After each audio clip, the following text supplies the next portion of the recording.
Good morning. We're going to get started with an invocation led by Pastor Dr. Matthew Mitchell of United Methodist Church of the Servant, followed by the Pledge of Allegiance led by Councilwoman Nikki Nice.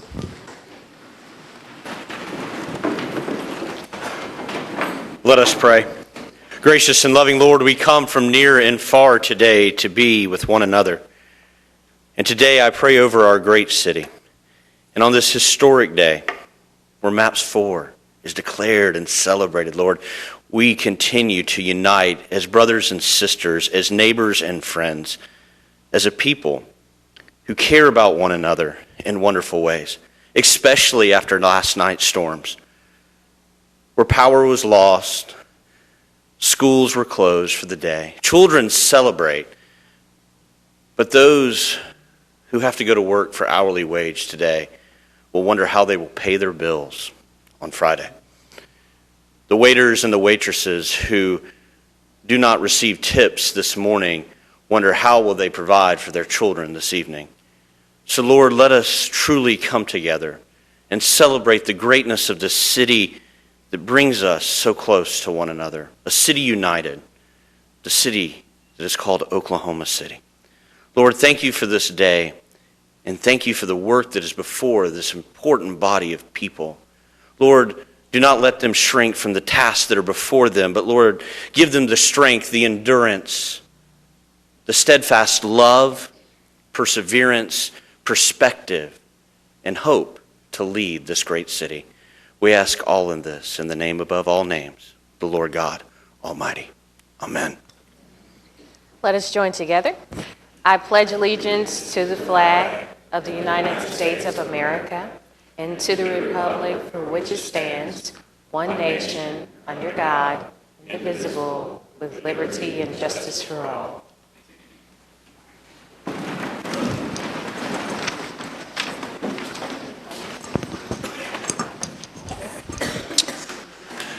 Welcome. I call this meeting of the City Council to order, and we are going to start on item 3, Office of the Mayor. We have a couple of presentations, one of which is a resolution on the agenda, one of which is a proclamation. I will make my way to the front to handle those topics up front.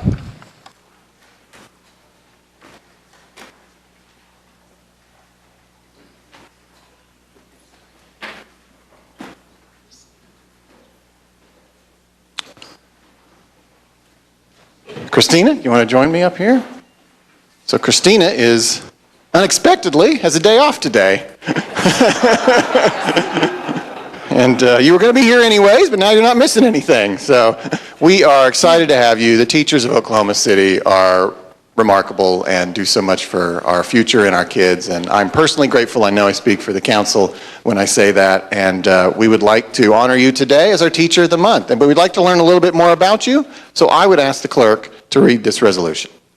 Whereas Christina Kirk has been named Teacher of the Month for August 2019 by the Oklahoma City Public Schools and Rotary Club of Oklahoma City. Whereas Christina received her Bachelor of Arts in Psychology with a minor in Teacher Certification pre-K through 8th grade from Fisk University in 2001 and her Doctorate of Jurisprudence from the University of Tulsa in 2003. Whereas Christina has been teaching for nearly 4 years at Oklahoma City Public Schools, all at Rogers Middle School, teaching 7th and 8th grade ELA and Avid elective. And whereas, in addition to teaching, Christina is a private practice attorney at Kirk Law Group, where she limitedly provides legal services at free or reduced costs to families in need of emergency family law assistance. She also serves as a municipal court judge for the city of Langston, Oklahoma, and is a nationwide speaker and trainer for education, law, and mental health. Whereas Christina proudly serves the community as founder and dean of Prep University, Prep U, a not-for-profit college preparatory and mentoring program. Prep U, founded in 2009, is currently available to serve female youth in 6th through 12th grades in the Oklahoma City area, teaching social, academic, physical, and mental well-being, and ACT, SAT prep. Whereas in addition to her administrative role at Prep U, Christina personally mentors several participants, ensuring that all students have access to quality information about college admissions and scholarships is extremely important to Christina. Christina considers her greatest contribution to education as being the relationship that she builds and cultivates with each student. Her guiding life principle is to be the someone else, the person she needed when she was growing up, a principle she witnessed firsthand from one of her elementary school teachers. Christina believes that when a child is whole, any barriers to learning fall away, and the child soars, and that unity in all aspects of education is the key for education to beam in a positive direction. Whereas Christina was selected as Oklahoma City Public Schools Teacher of the Year for 2019 at the recognition event held in May. Now therefore be it resolved by the Mayor and Council of the City of Oklahoma City that they do hereby recognize and commend Christina Kirk on her selection as the August 2019 Teacher of the Month by the Oklahoma City Public Schools and the Rotary Club of Oklahoma City. Well, I think I speak for the room when I say, wow.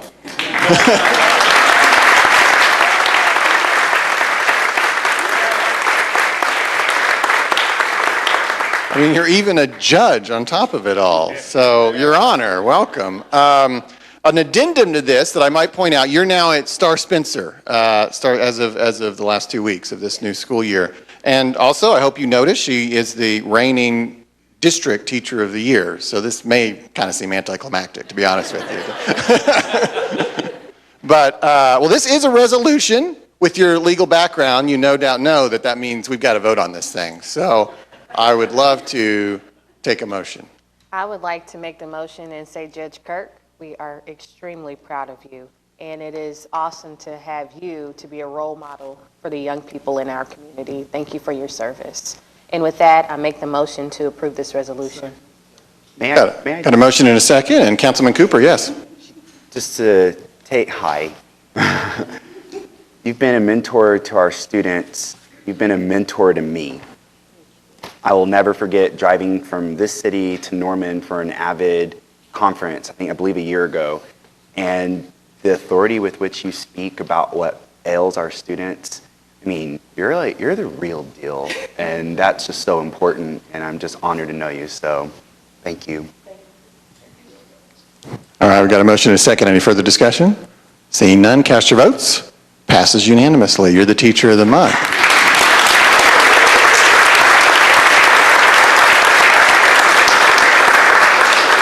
It looks like you're prepared to say a few words. They kind of told me I was supposed to. Floor is yours. Thank you. Good morning. Thank you very much to Mayor Holt and the City of Oklahoma City Council for this resolution. I really appreciate it. Thank you so much to my principal and my fellow teachers and even one of my students who are here today to support me. It's truly honoring and humbling to be recognized not only as the District Teacher of the Year for Oklahoma City Public Schools, but also as a Teacher of the Month for the City of Oklahoma. I truly know what it's like to have a teacher in your life that makes a difference. And that's the reason why I teach. I hope that I continue to build relationships with my students so that they will one day be able to stand in front of a room full of people and say that they had a teacher that made a difference in their lives. But I also want you guys to know that as Oklahoma City Public Schools, we move from the good to great, the pathway of greatness. We really are needing relationships. And so the relationships that I cultivate with my students, I hope that the City of Oklahoma City reaches out to their local OKCPS school and looks to build those relationships with the students, the administrators, and the teachers, because that's the way that we grow, and that's the way that we see our city continue to soar, like MAPS 4 is going to help us do. As we continue to see that happen, it's going to take all of us building those relationships with our community, including our schools. I'm a true believer that it takes a village. So it's going to take everybody chipping in. If you want to see things change, if you want to see education do what it needs to do in Oklahoma, then please, please, please reach out and build relationships with your local schools, even if it's just going up to the school a few minutes to read with students. It doesn't always have to be monetary. Your time has a value. Bring those resources that you have to your local school And together, as a city of Oklahoma City, we will soar. Thank you. Thank you so much. That is yours to keep. All right. Do we have our Senior Center Month folks here? Here they come. Okay. Yeah, come on up, Doug.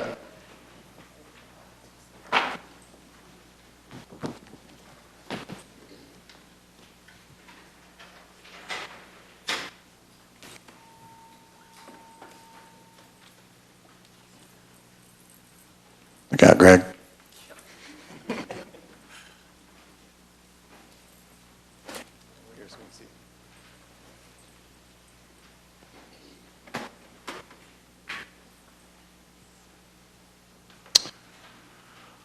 Well, I have proclaimed next month, September, as Senior Center Month in Oklahoma City, and to hear a little bit more about that, I would ask the clerk to read this proclamation. Whereas older Americans are significant members of our society who invest their wisdom and experience to enrich the lives of others. Whereas the City of Oklahoma City operates the Woodson Park Senior Activity Center at 3401 South May and the Will Rogers Senior Activity at 3501 Pat Murphy Drive.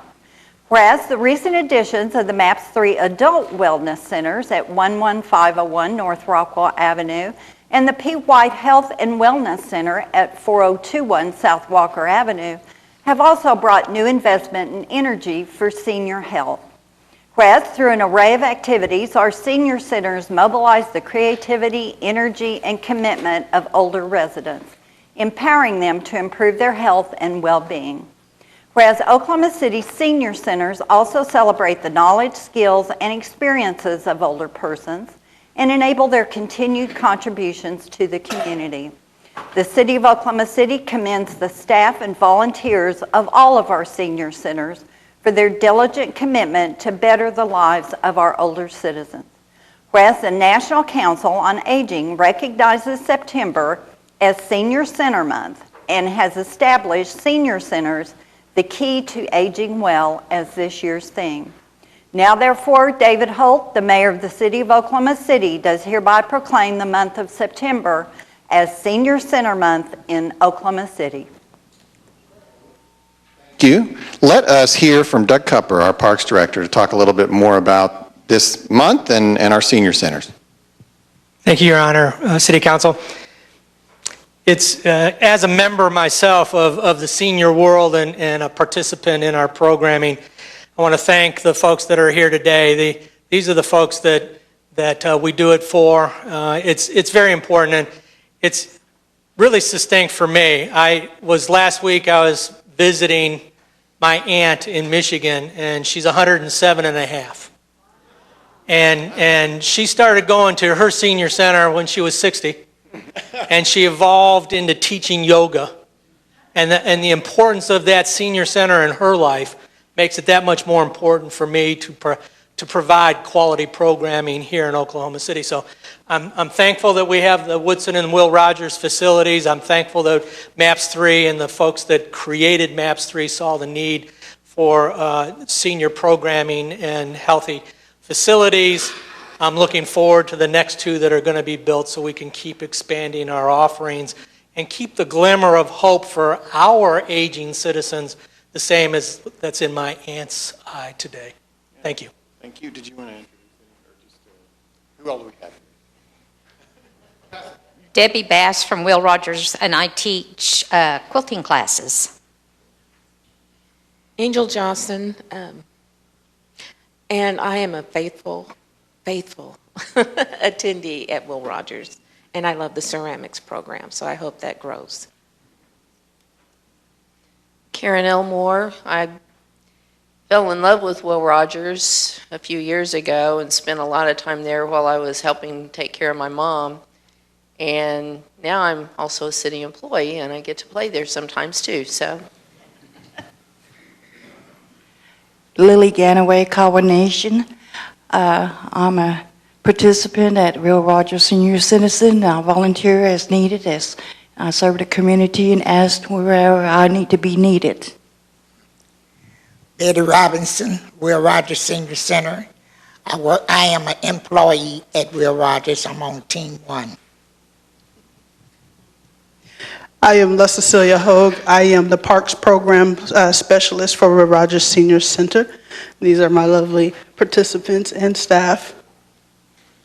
And I'm Christopher Hamilton. I'm the Recreation Manager over all of the programming for the City of Oklahoma City. Well, why don't we hear it for all our city staff and volunteers? Thank you. Senior Center, Mike. All right, I'll make my way back to my chair.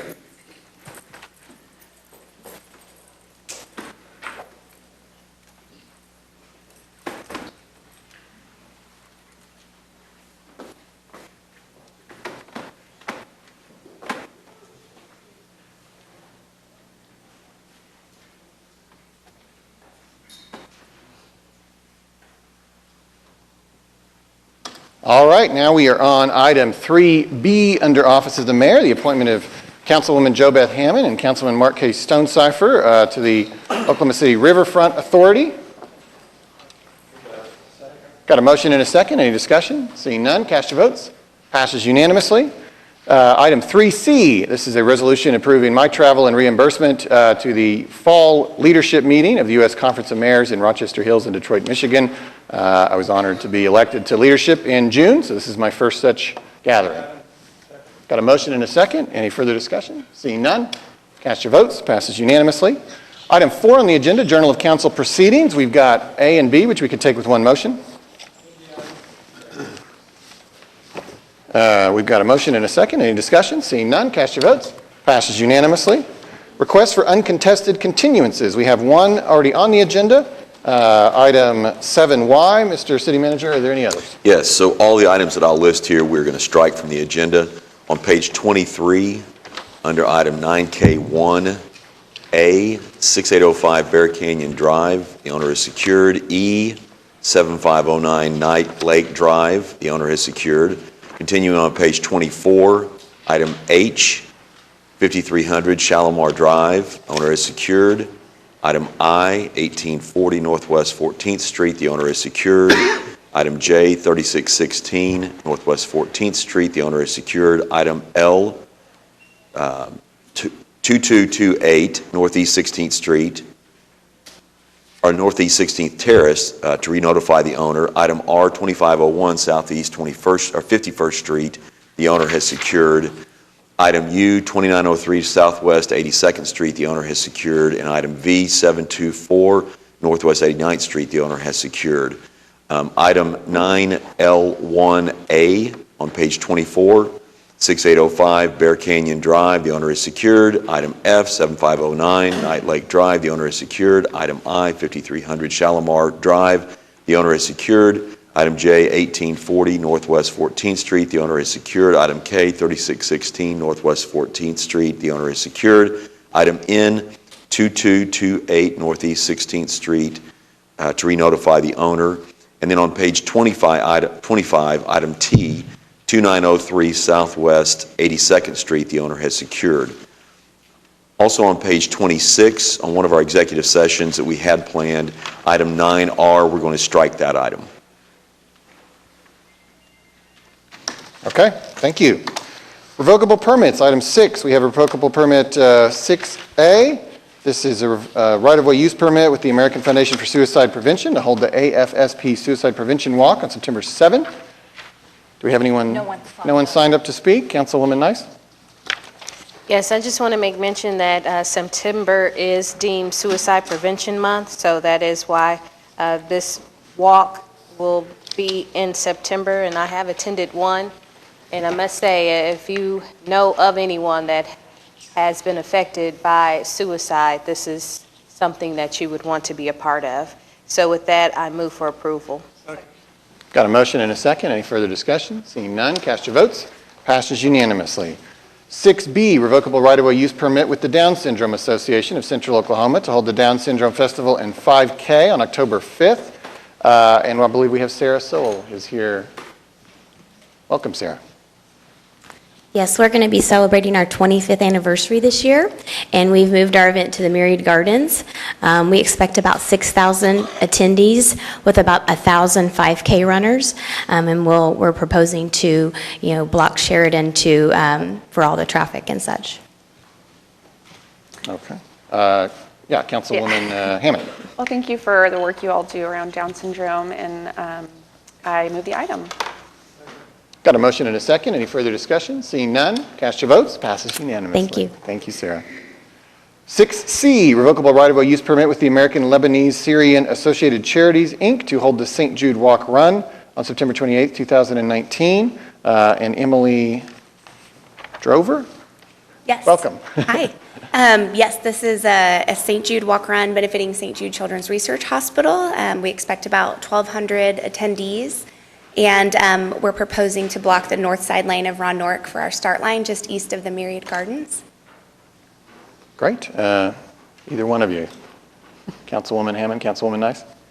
We're looking forward to the event. I hope I'm speaking for Councilwoman Hammond when I say that. But we are definitely looking forward to St. Jude. We appreciate the work that you've done. I've actually been to Memphis and toured the hospital. So it's tremendous work that you all do, not only in Memphis, but making sure our young people in Oklahoma are taken care of as well. So with that, I'll move that we approve this item. Second. Got a motion and a second. Any further discussion? Seeing none, cast your votes. Passes unanimously. Item 6D, revocable right-of-way use permit with the Uptown 23rd District Association to hold Uptown Fun 5K on September 22nd. We do have someone here to speak. Yes. Hello, I'm Riley Bailey. I'm the Executive Director for Uptown 23rd. And we are requesting to block off just one block of Northwest 22nd from Chartel to Lee for the event. That's where we'll do the setup and the start and finish. And then the 5K runs through Heritage Hills and Mesta, so a beautiful run through the neighborhood that's very shaded.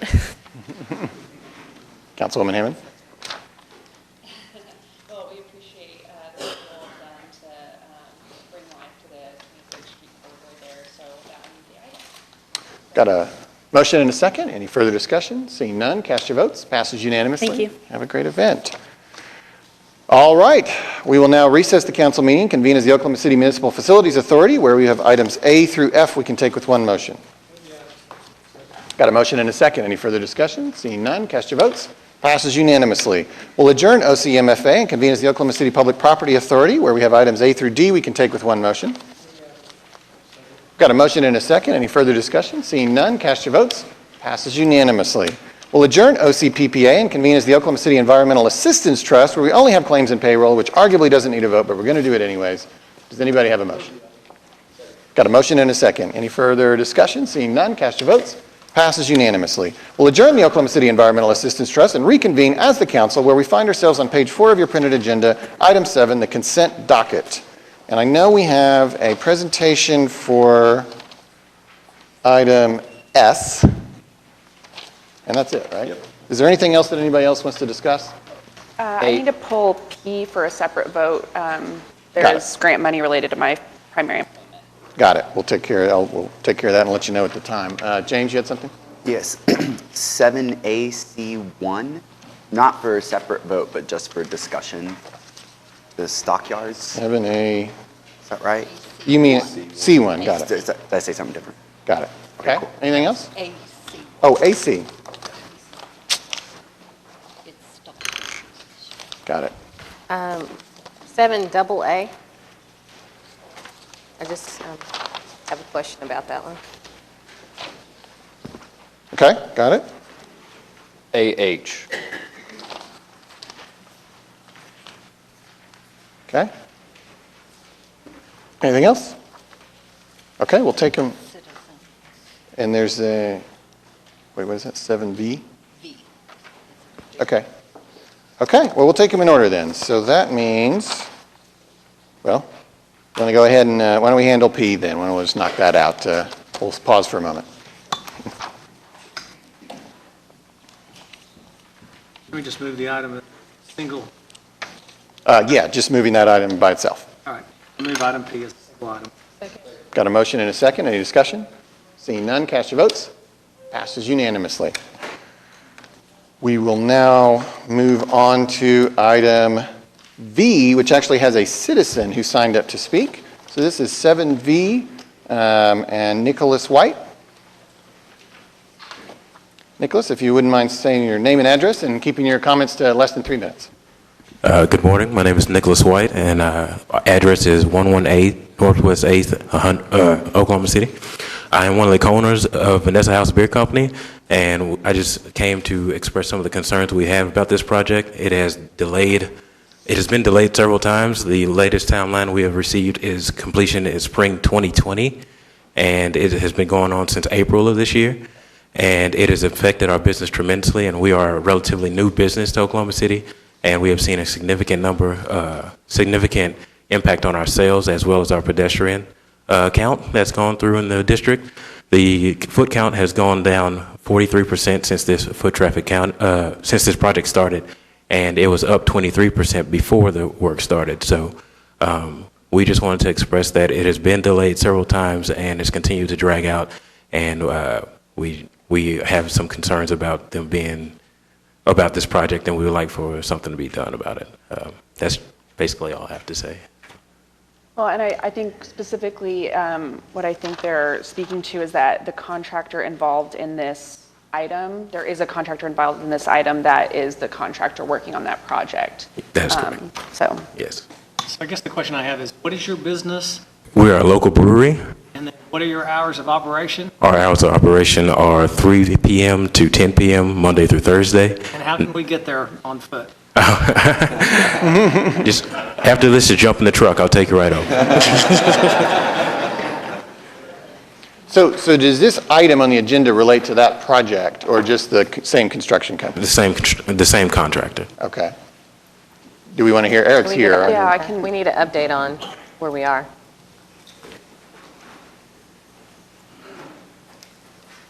Thank you, Eric Winger, Public Works Director for Oklahoma City. So the item that is on the agenda, just to cover it first, is actually a residential resurfacing contract that we're using for Better Street, Safer City, is awarding the contract to 6 of the low bidders that are on that project. And one of the contractors is ATEC Paving. ATEC is working also on the Class and Extension Streetscape project, which also goes down Northwest 8th. Unfortunately, this year when the streetscape was being constructed, there was a water line that was uncovered in the middle of that construction that was right below that pavement, and all work had to stop on the streetscape until that water line could be lowered. It took a couple of months to get that done, but fortunately that work was completed a little over a week ago. ATEC has remobilized to the site and started work again last week. But with that, there's a lot of work to be done through the fall into the winter. But they're actively working on setting the curbs, the gutters, working towards a street reconstruction. And when the project's complete, it includes new sidewalks, ADA accessible intersections, new lighting, and other just streetscape type elements that are on there. But yes, we do recognize that there was a delay. The water line was highly unfortunate, but it had to be buried at a proper depth, and it affected most of the length of the project. Staff's committed to working very closely with the businesses as much as possible. We are putting out some wayfinding signage for pedestrians. We're also working in trying to, again, re-engage the businesses along that corridor to see if there's other temporary measures that we might be able to assist, as we go through construction. But construction's difficult, especially when we're talking about a streetscape where we're replacing sidewalks and street at the same time. But we'll do all that we can to ensure a successful completion. I appreciate that. I think what I'd love for you all to connect if you could so that they can, and Eric and he was able to update me with some of that this morning, but I have heard from both Vanessa House and other businesses, the church that's right there at 8th and Robinson, just about the difficulties of this contractor. So I do sort of have concerns that they're going to be now potentially be in residential areas and kind of, if this is such a high traffic area that has a lot of eyes on it, I want to make sure that we're also going to be communicating with those residential areas as well, just as much, because I guess my fear is that a contractor that's had such difficulty on an area that is so high traffic and high kind of notoriety that we might end up inconveniencing a lot of our residents in the same way, and they might not have the same voice to kind of put pressure on them. So, but I would love for you all to connect so that they can be in direct contact with Eric. Okay, thank you. I got a little ahead of myself a minute ago. We have a presentation at item 7S. So this is the resolution proposing the creation of the Uptown 23rd Business Improvement and Special Services District. Yes, and we have the Executive Director for Uptown 23rd, Riley Bailey, here to make some comments, and we have one of their board members, I think, with us as well.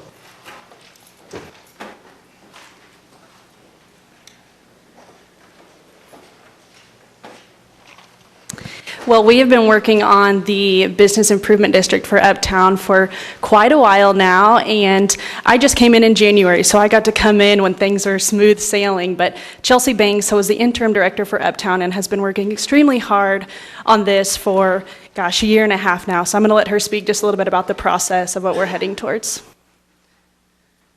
Hi guys, I'm Chelsea Banks. As Riley mentioned, I was working with the Uptown District Association before she came on board, and one of our big priorities for the District Association was looking towards becoming a business improvement district. This is something that the Uptown District Association Board has been considering for at least, I would say probably 3 or so years. We just haven't quite had the capacity to pursue it. So over the last year and a half, my specific goal was to conduct as much outreach as possible, make sure this was a viable option for the District Association, and make sure that this was something that the property owners felt comfortable with moving forward, since this is a model that is used across Oklahoma City and other very successful districts. Obviously, we're here today, which means we think that's the case. We were involved with the CDRP program for about 5 years, and through the helpful guidance of planning and Kim Cooper Hart and Donna Cervantes specifically, we do believe that the Business Improvement District is the best way for Uptown to move forward as we continue growing and establishing ourselves as a collective group of property and business owners in the area, with a very specific goal and common interest for what Northwest 23rd Street looks like moving forward. We've had a lot of great conversations with our council people such as James Cooper and Joe Beth, and I think we're all very aligned in what this looks like going forward, and we would love to be established as a business improvement district. Thank you. Okay. All right, that brings us to item AA. Councilwoman Nice. Yes, I just wanted some clarification on AA because I know it mentions Ward 7, but I didn't see any address that pertains to Ward 7.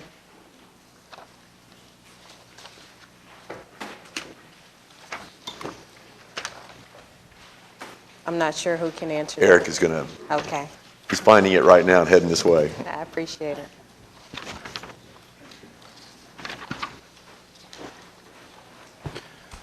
Thank you, Councilwoman. So this is the Consultant Review Committee report to start the consultant selection and authorization to negotiate. So there's 4 street enhancements that are included in the memo. I believe they cross multiple wards. So I think for probably Ward 7,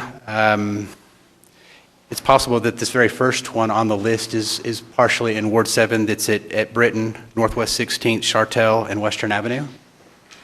Okay. And these are going to be bike routes for Bike Walk OKC. So these are as we progress with bike infrastructure throughout several areas of the city. We're going to be crossing multiple wards as we complete that plan.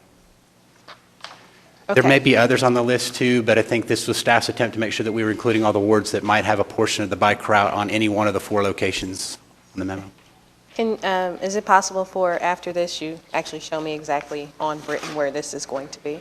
So I would be happy to. I think I may also engage planning with the bike walk plan to show where those are in that plan, but I'm happy to do that. Appreciate you. Thank you. All right. That brings us to item 7AC1. Councilman Cooper. I'm excited for you. The Stockyards District. I was wondering if we could have maybe a little bit of is there someone here can make, Eric can give us a little bit of an update. Sorry, I know you were looking Eric at show something else today. there, now that I realized that. I was wondering if you can just kind of give us a brief update on the Stockyards and where we are now. Sure. So one of the projects that you're going to see more coming to the City Council is Better Streets also is the streetscapes component. This is going to be one of those first streetscape projects that's coming forward. So this is the contract for the A&E. It's about $2.3 million in estimated construction. This is the very first part of the process. So as we start to engage the consulting engineers, public meetings will be scheduled. We're going to have invitations to make sure that we are collecting information and organizing all the needs of the district. Ultimately, as we work through those meetings, a report will be generated, a preliminary report that will come back not just to the Better Streets Advisory Board, but also the City Council for consideration and approval before we move forward. Some of the elements that could be included on here, it could be anything from paving, lighting, pedestrian upgrades, streetscape type elements that are going to be of the benefit of stockyards. So not knowing what those are today, the community meetings will help us understand that a lot better. Thank you.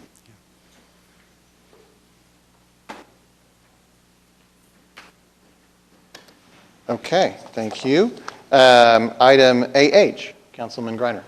Yeah, this is a joint project between ODOT and the city for bike route lanes and sidewalks along Northwest 36th Street, just west of Lake Overholser.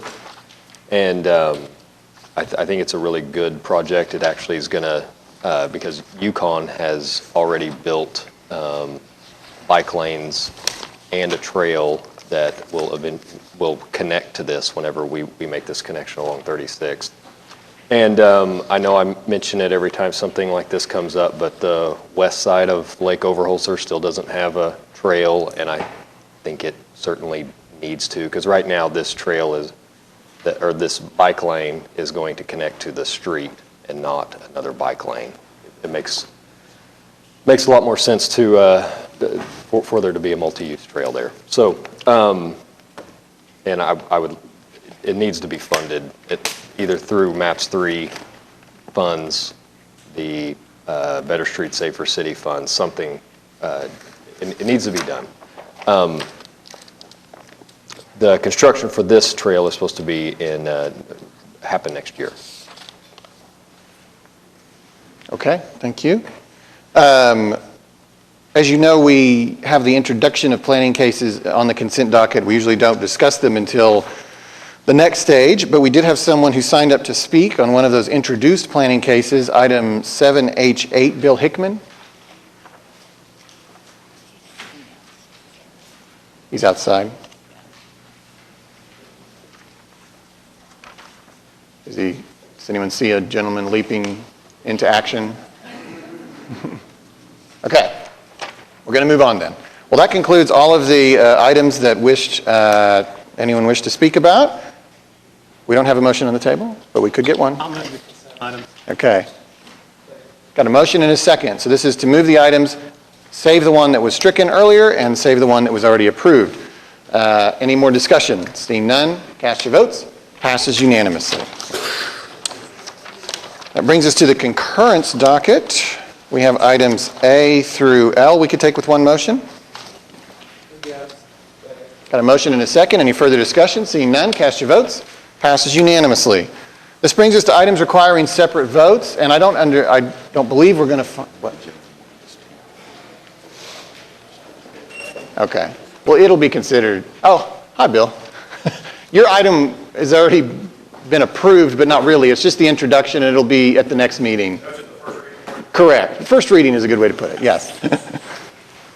Okay. For those who are here for MAPS, I want to let you know that after we get through the planning cases, and I don't think there's a lot of controversy there, we're going to go ahead, and this is notice to the council as well, I think out of respect to everybody who's here, we're going to go ahead and pull up all the MAPS issues, but let's get through just the zoning stuff real quick.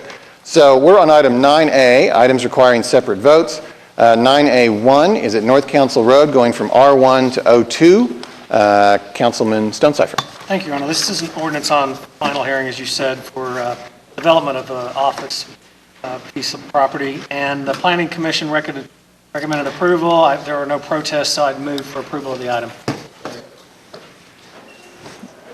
I've got nothing to say. Okay. Motion to approve, I step down. All right, got a motion and a second. Any further discussion? Seeing none, cast your votes. Passes unanimously. Thank you. 9A2, 4025 Southeast 59th, going from SPUD 260 to SPUD 1128. Councilman Stone. Thank you, Mayor. Francis, has anyone signed up to speak on this item? I'll go ahead and jump in and say no one has signed up to speak on any zoning case. Thank you for the clarification. Received unanimous Planning Commission approval, so I would move for approval. Got a motion and a second. Any further discussion? Seeing none, cast your votes. Passes unanimously. 9A3, 11311 Southwest 44th, going from PUD 1384 to SPUD 1129. Councilman McAtee. Thank you, Your Honor. Is the applicant present? If you would come forward and just explain to the council exactly what this project is, I'd appreciate it.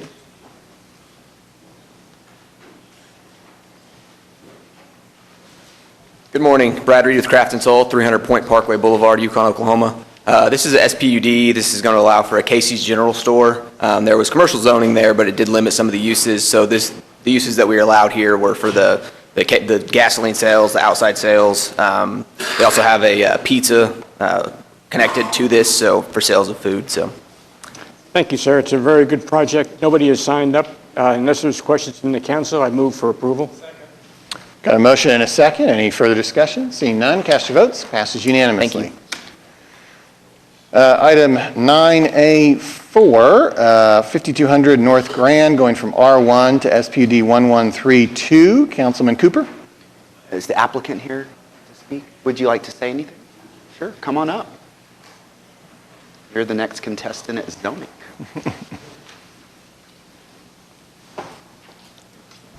Hello, my name is Rez Najmi. I'm with 4108 Northwest 143rd Street. We are the applicants on this project. This was an ODOT parcel which came up for auction, and after purchase it was established that when ODOT first bought it, this entire area was R1, and so it reverted back to R1 zoning.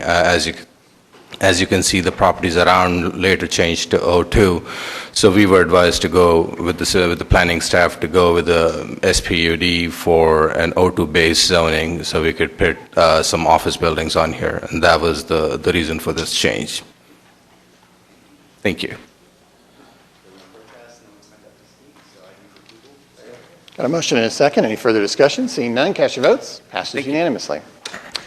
Item 9B is an ordinance on final hearing that was recommended for approval, changing the name of East California line between Joe Carter and Charlie Christian to Kings of Leon Lane. The applicant is the city of Oklahoma City at my request. So, Councilman Nice, do you mind if I speak for the applicant? You can, but I'll have comments after you speak. Okay.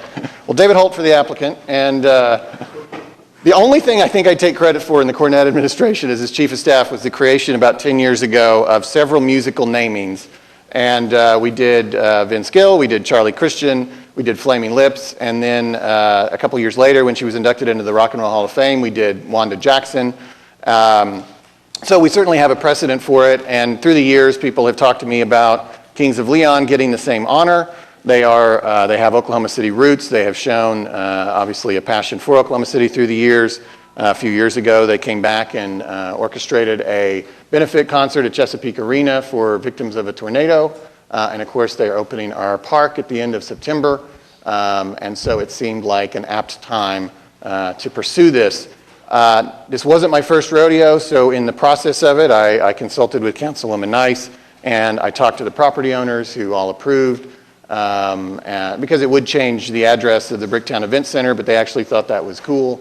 And it's also a stub street, meaning that it dead ends at both ends. It's really only like a couple hundred yards long, so it doesn't cause any great confusion.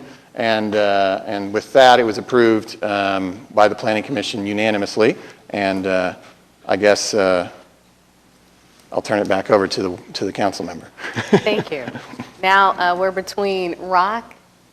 So rock is going to sit between jazz and baseball. But I'll say this. Because of the times, which is a song, only by the night, California Avenue is waiting. So wait for me in September for Scissortail Park. Those are all songs by Kings of Leon. Nice. You didn't think I was going to do that. So with that, I say, why not? Let's go ahead and approve Kings of Leon. And I actually, when the mayor brought this up to me, I was like, who in the world are the Kings of Leon? And he said, you don't know who the Kings of Leon are? Then he started texting me songs. I was like, oh gosh. But after I looked them up and realized that the Followell brothers and their cousin, they have ties to Oklahoma as far as being raised in Oklahoma and Tennessee, but forming their group in Tennessee. this is just befitting to honor them in this way. So I can't wait to see who we're going to name next for a street. So with that, I'll ask for approval. Thank you very much. That was great. Motion and a second. Any further discussion? Seeing none, cast your votes. Passes unanimously. You all are invited to the dedication the morning of September 27th. We'll get planning on that now. All right, so 9C, ordinance on final hearing, recommended for approval, special permit to operate a moderate impact and institutional use charter high school in the I-2 district. Councilman Stein. Thank you, Mayor.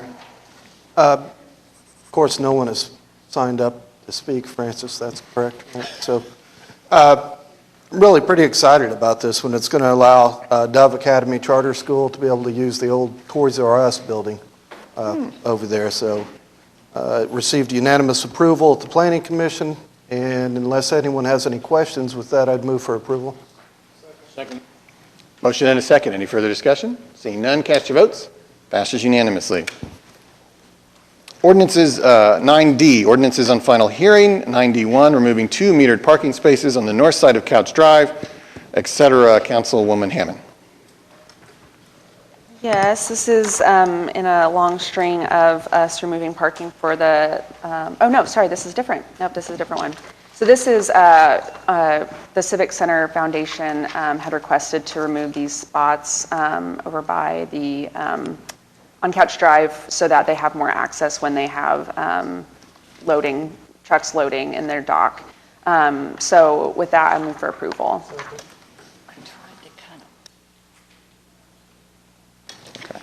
All right, we've got a motion and a second. Any further discussion? Seeing none, cast your votes.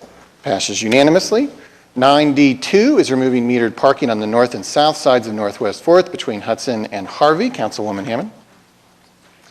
So this is the item where we are continuing to remove, officially remove spots along the streetcar route, and with that, I move for approval. Got a motion and a second. Any further discussion? Seeing none, cast your votes. Passes unanimously. That concludes our planning cases, and as I previewed a moment ago, I think it's best to go ahead and in respect to everybody who's here, we'll come back to everything else that I'm about to skip, but we're going to go ahead and move up in the agenda to item 9U. 9U, V, W, and X are all relative to the potential call for an election regarding Maps 4, and 9U is probably the most interesting of the 4 items in that it is the resolution of intent of the Mayor and Council of the City of Oklahoma City setting forth a new MAPS program to be known as MAPS 4. I'll just say a couple words of introduction. I think this is the most read resolution in the history of city government probably, so I don't think I need to belabor it, but I will say that I'm very pleased that ultimately we were able to develop potentially something here that is inclusive of lots of different interests in our community. It is an 8-year tax, estimated to raise $978 million, and ultimately included all the things that were scheduled to be presented this summer: parks, youth centers, senior wellness centers, mental health and addiction, family justice center operated by Palomar, transit, sidewalks, bike lanes, trails, and streetlights, homelessness, Chesapeake Energy Arena and related facilities, animal shelter, Fairgrounds Coliseum, diversion hub, innovation district, Freedom Center and Clara Looper Civil Rights Center, beautification, and a multi-purpose stadium. It really does, I think, cover so many desires of the public that I've heard over this past year in this incredibly inclusive process that we've had. And I think this is an ideal culmination of the 26 hours we spent here talking about this over the summer. And I'm particularly pleased that even though it meets a broad spectrum of needs, I think from the very beginning I've accentuated the need to focus the bulk of the dollars on neighborhood and human needs, and I think that's what we do here. With that, I think the best way to organize this is maybe to go, I'm going to guess everybody's going to have something to say. So maybe to go around the horseshoe, and then we've got quite a few people who've signed up to speak. So we'll start with, okay, fair enough. Councilman Cooper? Okay. Yeah. Well, I know, but I do. Of course I do. I just wanted to read a brief excerpt from Boomtown about, and I think this will sum up for me why I've come to the conclusions I have about maps 4. This is a recent history, recently written history of our city, and the author, Sam Anderson, a New York Times journalist, writes as follows. As I explored Oklahoma City, I got into the habit of asking the people I met, architects, journalists, historians, policemen, athletes, planners, to show me around their OKC. It's such a big and disconnected place. Eventually, I figured I'd be able to overlay all these different maps to start to understand how the many worlds inside the city related to one another. Early on, I drove around the city with a rapper and activist named J.B. Williams. He was polite, but also bluntly honest, acknowledging the city's failures while declaring, almost in spite of himself, his love for the city. He moved constantly as a kid, so he knew the whole city. And to drive with him was to see an entirely different OKC from the one I'd been shown on my official city-sanctioned tours. It was like seeing the place under an ultraviolet light. He pointed out neighborhoods that were excluded from all the tourist maps, places I'd passed by hundreds of times without even thinking to look. We drove through the North Highlands, right next to the super-rich enclave of Nichols Hills. And although it looked to me like any other suburb, JB said it was one of the poorest places in Oklahoma City. Gang territory. And as we drove, he kept pointing out red cars, which he said meant allegiance to the Bloods. We passed apartment complexes that had recently been fixed up and given fancy names like Heritage Pointe. But JB said, don't be fooled.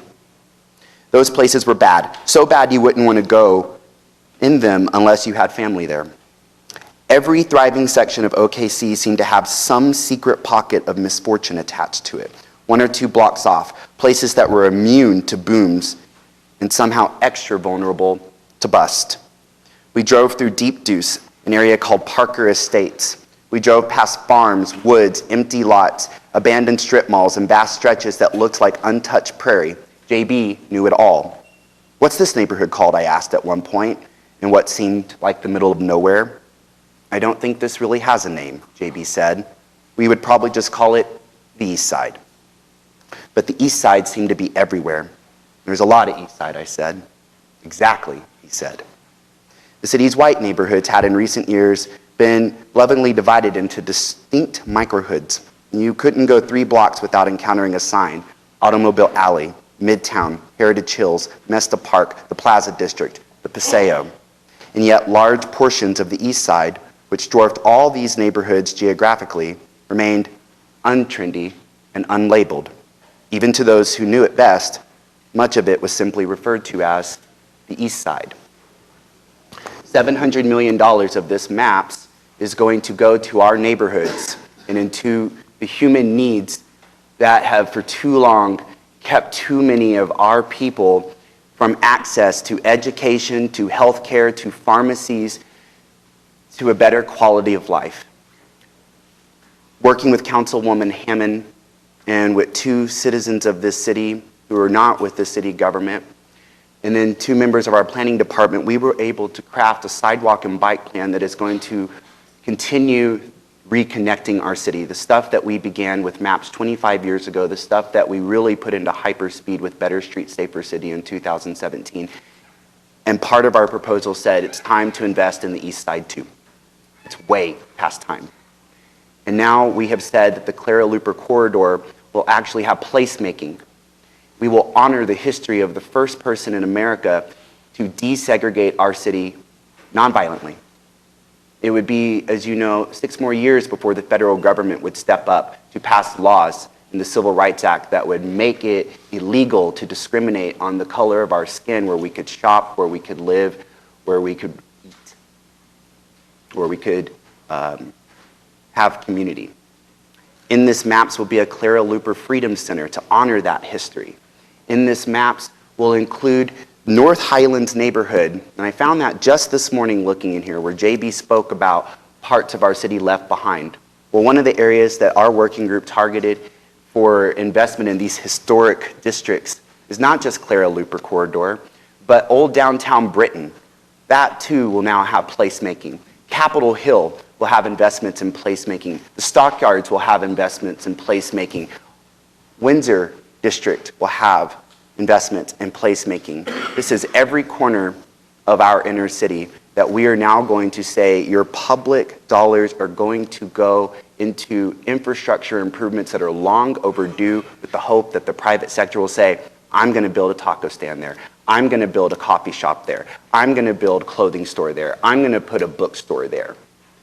These neighborhoods have been left behind for too long, and it has been the honor of my life for the last few months to work with Councilwoman Hammond and the rest of the council and the mayor to find out how to craft maps that will address the needs of our people and our neighborhoods.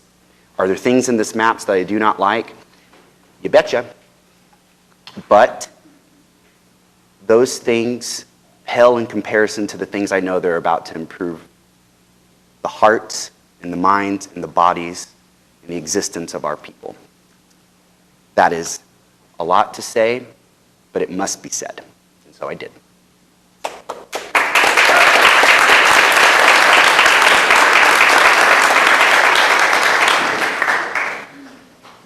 Councilman McAtee. Yes, thank you, Your Honor. As some of you may not know, I'm the only, I believe, council person who was here for MAPS 3, and so I've seen it evolve. I also was very much keeping up with MAPS 1 many, many years ago when Ron Noreck took the bold step of saying, it's time for us as Oklahoma Cityans to invest in ourselves. It came on the throes of a rejection of a package from United Airlines. We came back, and in Ron's leadership, MAPS 1 was birthed.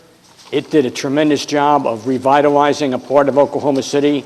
MAPS 3 carried that along, and I believe that MAPS 4 is going to do exactly the same thing.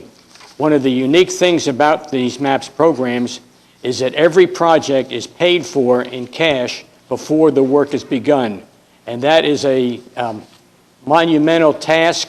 To do that, our staff works very hard on doing that, but it has put us in a preeminent position among other municipalities in this country of a group of people who are willing to invest, put our shoulders to the grindstone, so to speak, and when the project is finished, it is debt-free.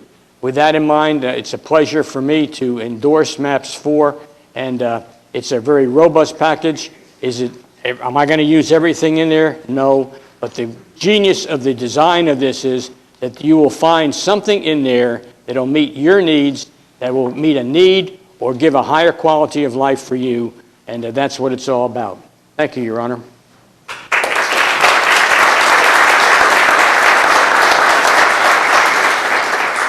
Councilman Stone. Thank you, Mayor. I am, overall, I'm extremely proud of this package that we've been able to cobble together. And I really appreciate your leadership in helping bring all that together. I mean, we all come from different areas of the city. We all have different interests. Like Councilman Cooper, are there parts of this where I look at it and kind of shrug my shoulders? Yes, but overall, I think it's a fantastic package. I think it meets a lot of our needs. I think it's important to remember that a lot of the things in here aren't necessarily the end-all, fix-all. They're a beginning. When we talk about homelessness, when we talk about mental illness and things like that, these are a first step. It's a huge first step. It's a first step that I'm very proud of that we're making. But there'll be continued work to be done on it, no doubt. But it's, I think, a great first step for our city, and I'm just really proud of everyone's efforts on bringing it together. Thank you. Thank you.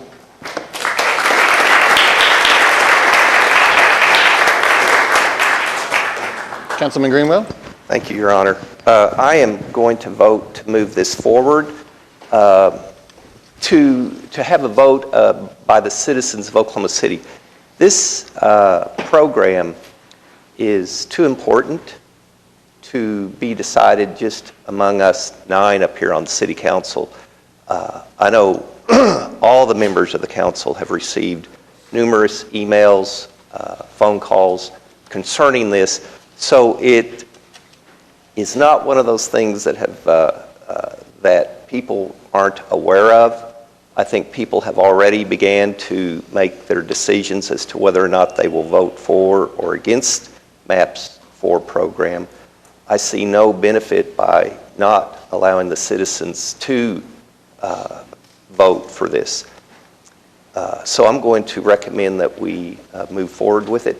I've got some concerns with some of the outside partners in the responses that have been received to date in terms of measurable, verifiable outcomes.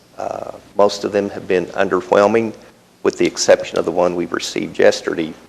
So those areas need to be improved. I think one of the issues that we may need to consider is it appears that we predetermined who our partners would be in some situations. And that's not a normal process with any government entity. Normally, we request proposals. We present a project or an issue that we want to address, and we see who could come up with the best solution to address that. I don't think we did that in all the situations here. I think people had some ideas, they brought them forward. We said, yeah, we think that's an issue that needs to be addressed. We'll allow you to address that problem. If things don't change between now and December, I will withdraw my support and recommend that the voters, at least in Ward 5, not approve MAPS 4. That's how serious I think some of these deficiencies are. Another area that I have a concern with, and it falls back on the city. Going back to the early 90s when we had the very first MAPS project, we've always taken it upon ourselves, the citizens of Oklahoma City, to take on these projects individually in terms of the city. In several situations, other government entities are going to benefit financially, sometimes as much as 3 times the amount that we will benefit with the passage of these programs. I think between now and December, we need to begin to hold serious meetings with these other government entities to see how they can participate in the cost of these programs. Again, if they choose not to, another reason to advocate to vote no. But I'm optimistic. We've got 90 days. Both of these issues in terms of partnering with outside groups and working with other government entities have not been performed previously. I think it's a shortfall on the city's part with respect to MAPS 4, but I think it can also be made up. So I'm recommending that we move forward with the proposal, present it to the public, and see how it turns out. Thank you. Okay, thank you. Councilwoman Hammond?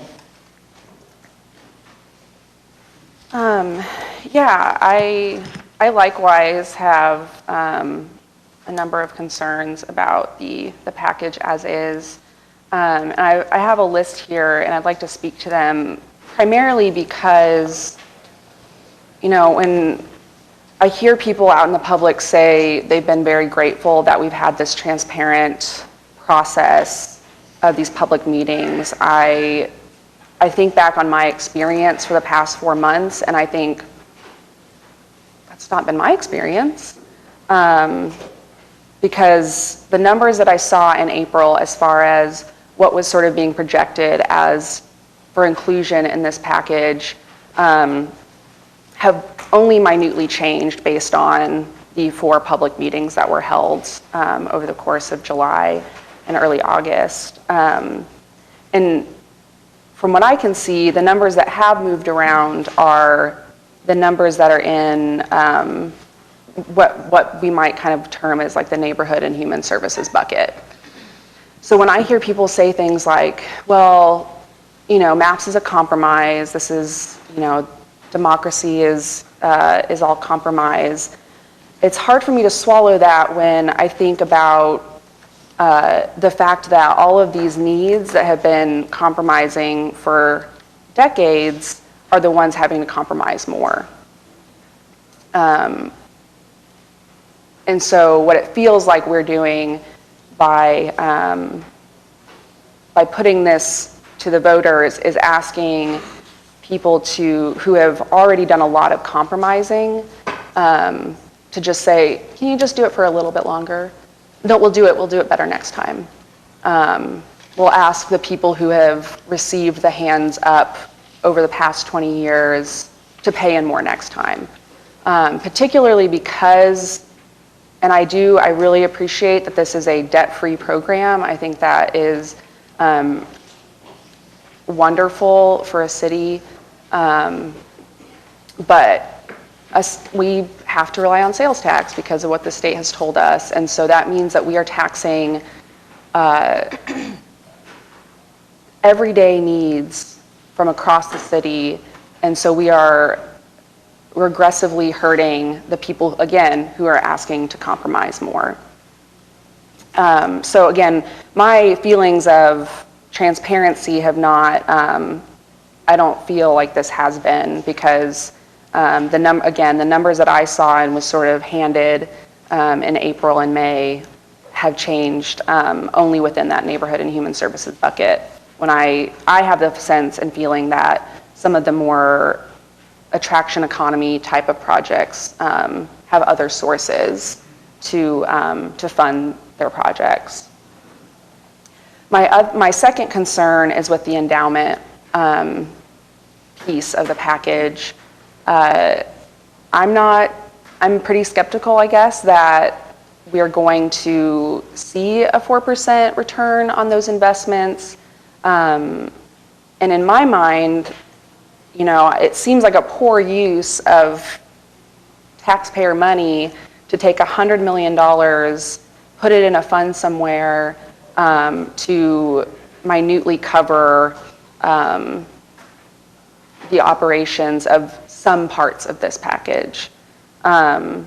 When we say that well, it's 70-30, it's 70% of all of the neighborhood and human services. When I look at the numbers and I take the endowment numbers out of the parks, the Freedom Center, it will take us something like 60 years for those endowment funds, if they perform at that 4% level, to actually get those projects to 70%. So right now, I'm really seeing a 60-30-10 package. And that 10%, almost 11%, is those endowments. So I don't see an opportunity to really back that up at this point, but I do want to say that because I really have concerns that if we don't say that out loud, that we're setting people up for expectations that the city is not going to be able to fulfill. My third concern is with the homelessness package and the affordable housing. Right now, our housing needs assessment for Oklahoma City says that we need 4,500 new units of affordable and workforce housing for people 60% of area median income. 60% of area median income and below, it starts at $30,000 and below. So people making $30,000 or less a year are having a really hard time accessing housing in our market as it currently stands. And in the package that's proposed, I heard numbers like 4,000. And I hear people in the community say, oh wow, we're gonna get 4,000 units of housing for this package. And I wanna kind of roll us back and just remind us that 3,000 of that is to rehab our current public housing, which is desperately needed because the federal government has not stepped in to take care of that infrastructure. But what is before us, it only adds about 1,300 new units for that 60% or below of area median income. So I worry that we have these experts who have come to us and said, this model has worked. We've leveraged all of these funds and we've used the capital jumping off point from private sources. And now we're asking to use some public funds to be that jumping off point.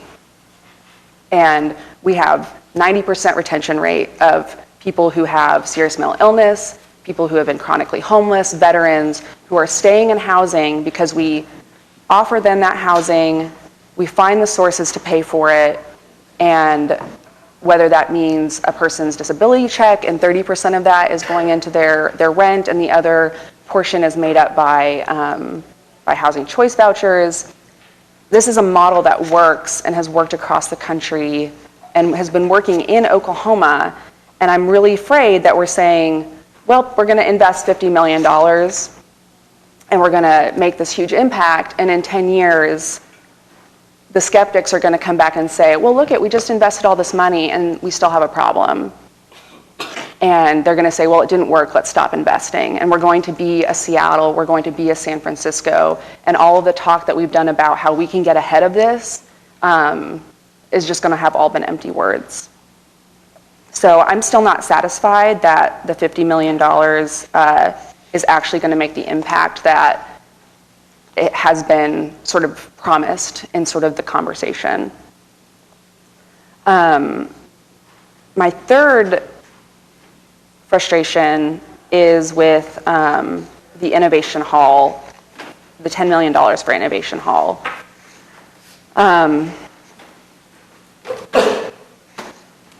My understanding is that there have been other plans for that area that never needed MAPS money. And when the opportunity became available, I mean, why not? Of course you'd ask for that money. But my understanding is they have other sources to fund this project if they would like it. And that there are currently spaces in that area of the city that can be used for that type of project, and they're not being activated and they're not being utilized. So I have a difficult time saying, yes, I'm happy to give this group $10 million to build an innovation hall when we have no, speaking to Councilman Greenwell's concerns, no track record, measurable outcomes, or benchmarks to say that this is necessary. My other concern about the Innovation District package is if you have the resolution, it says the intent of the council is to allocate $25 million for connectivity in and around the Innovation District, including improvements to the Northeast 10th Street Bridge over I-235, as well as additional bridges over I-235 if funds allow. And when I express concerns about that $25 million for connectivity of one bridge, when the entire bike lane package for the entire city is $20 million, the inequity of that is difficult for me to swallow. And when we say if funds allow, I hear, of course they're going to use up all that money for the one bridge because that's what we get what we need for our community, our project. And so I'm really concerned about that if funds allow, because when we talk about neighborhoods and areas of the city being left behind, I-235 was an intentional tool to separate the east side from downtown, the black community from downtown. It decimated neighborhoods. The area that the Innovation District is in and OU decimated neighborhoods. It is not a pretty history. And putting $25 million into one bridge across that interstate is not going to fix that history. It's not even going to begin to touch it. And so my feeling is that if funds allow language needs to be taken out of this, and that we need to say that $25 million is going to go to invest in infrastructure to improve connectivity between every single bridge along I-235 from 4th Street to 36th Street and connect those neighborhoods back to one another. Because right now you go across 36th Street under the I-235, you can't. I've biked across it. It is dangerous. It is unfriendly to people on foot. And of course, the Crown Heights neighborhood is never going to communicate with the neighborhood just east of I-235.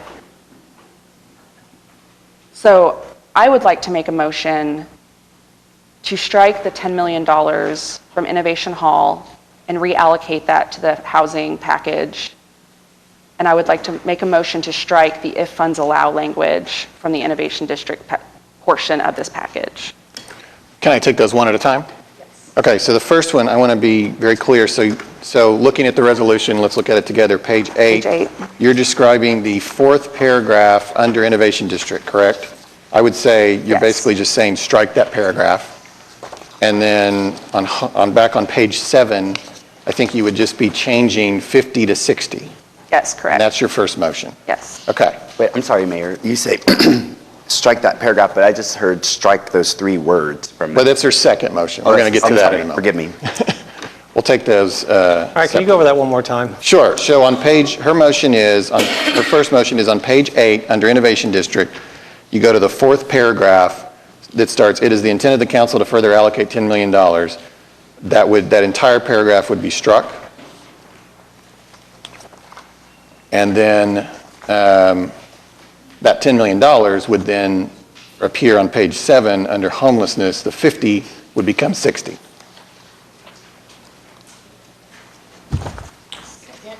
Okay, we got a motion and a second. Is there any discussion? Yeah, there's a lot of discussion.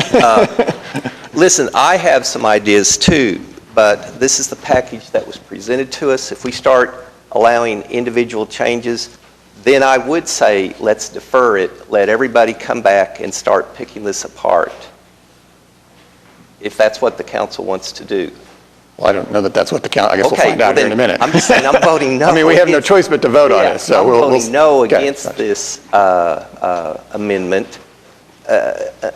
And if we do these 2 changes, then I think every council person should have the opportunity to go back and then begin adjusting to their preferences, what they'd like to see. Thank you.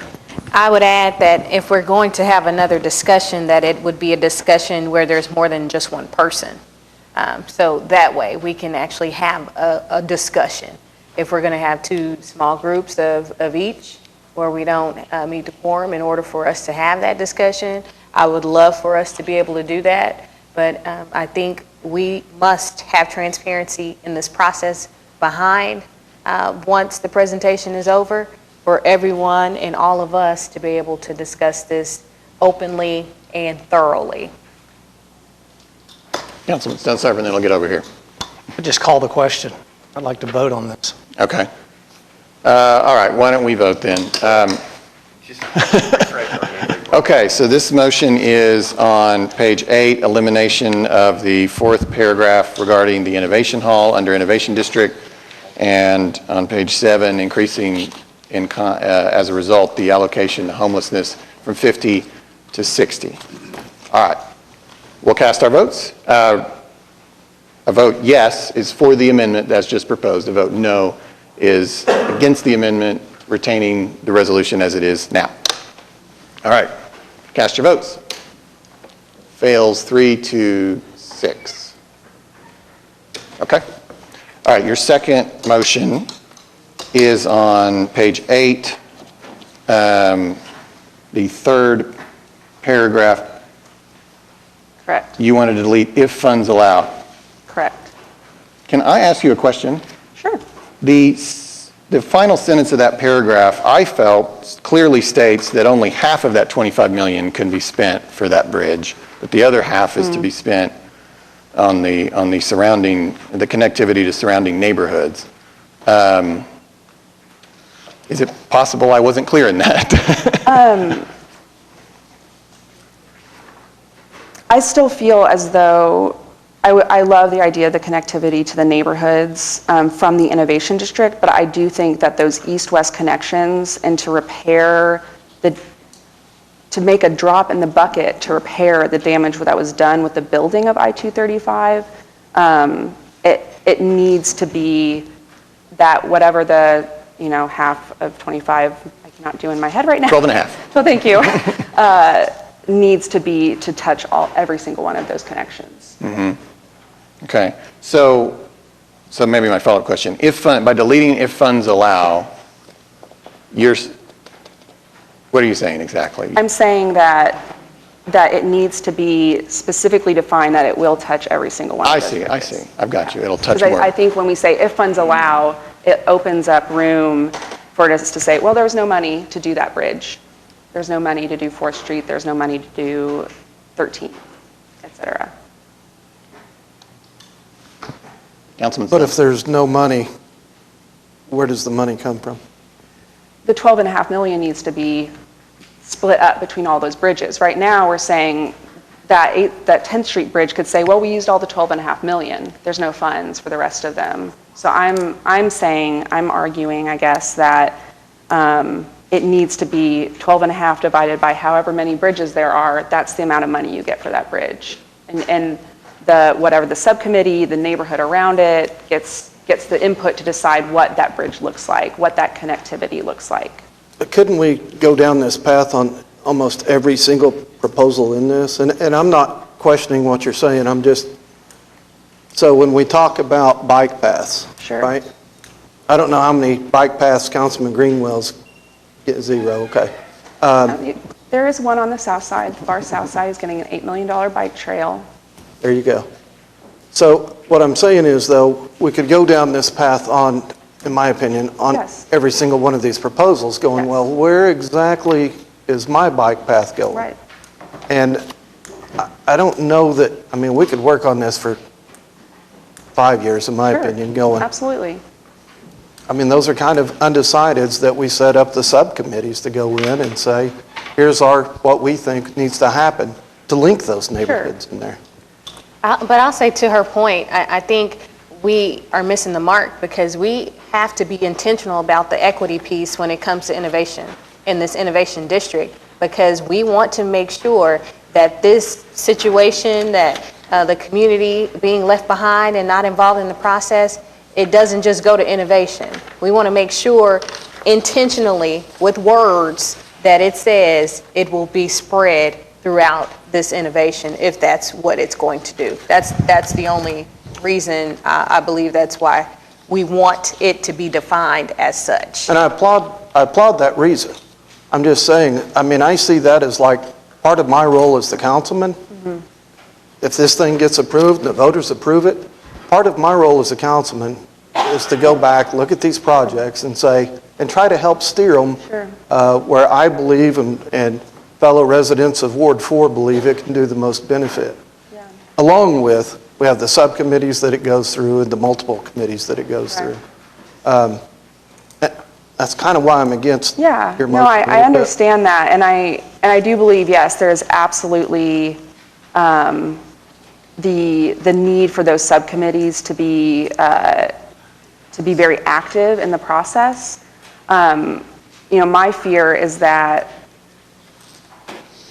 as we recognize that our boards and commissions at the city level are difficult to access for working folks who don't have the flexibility to show up in the middle of the day, in the middle of the week, that largely those boards and commissions have been made up of people from the northwest side of town,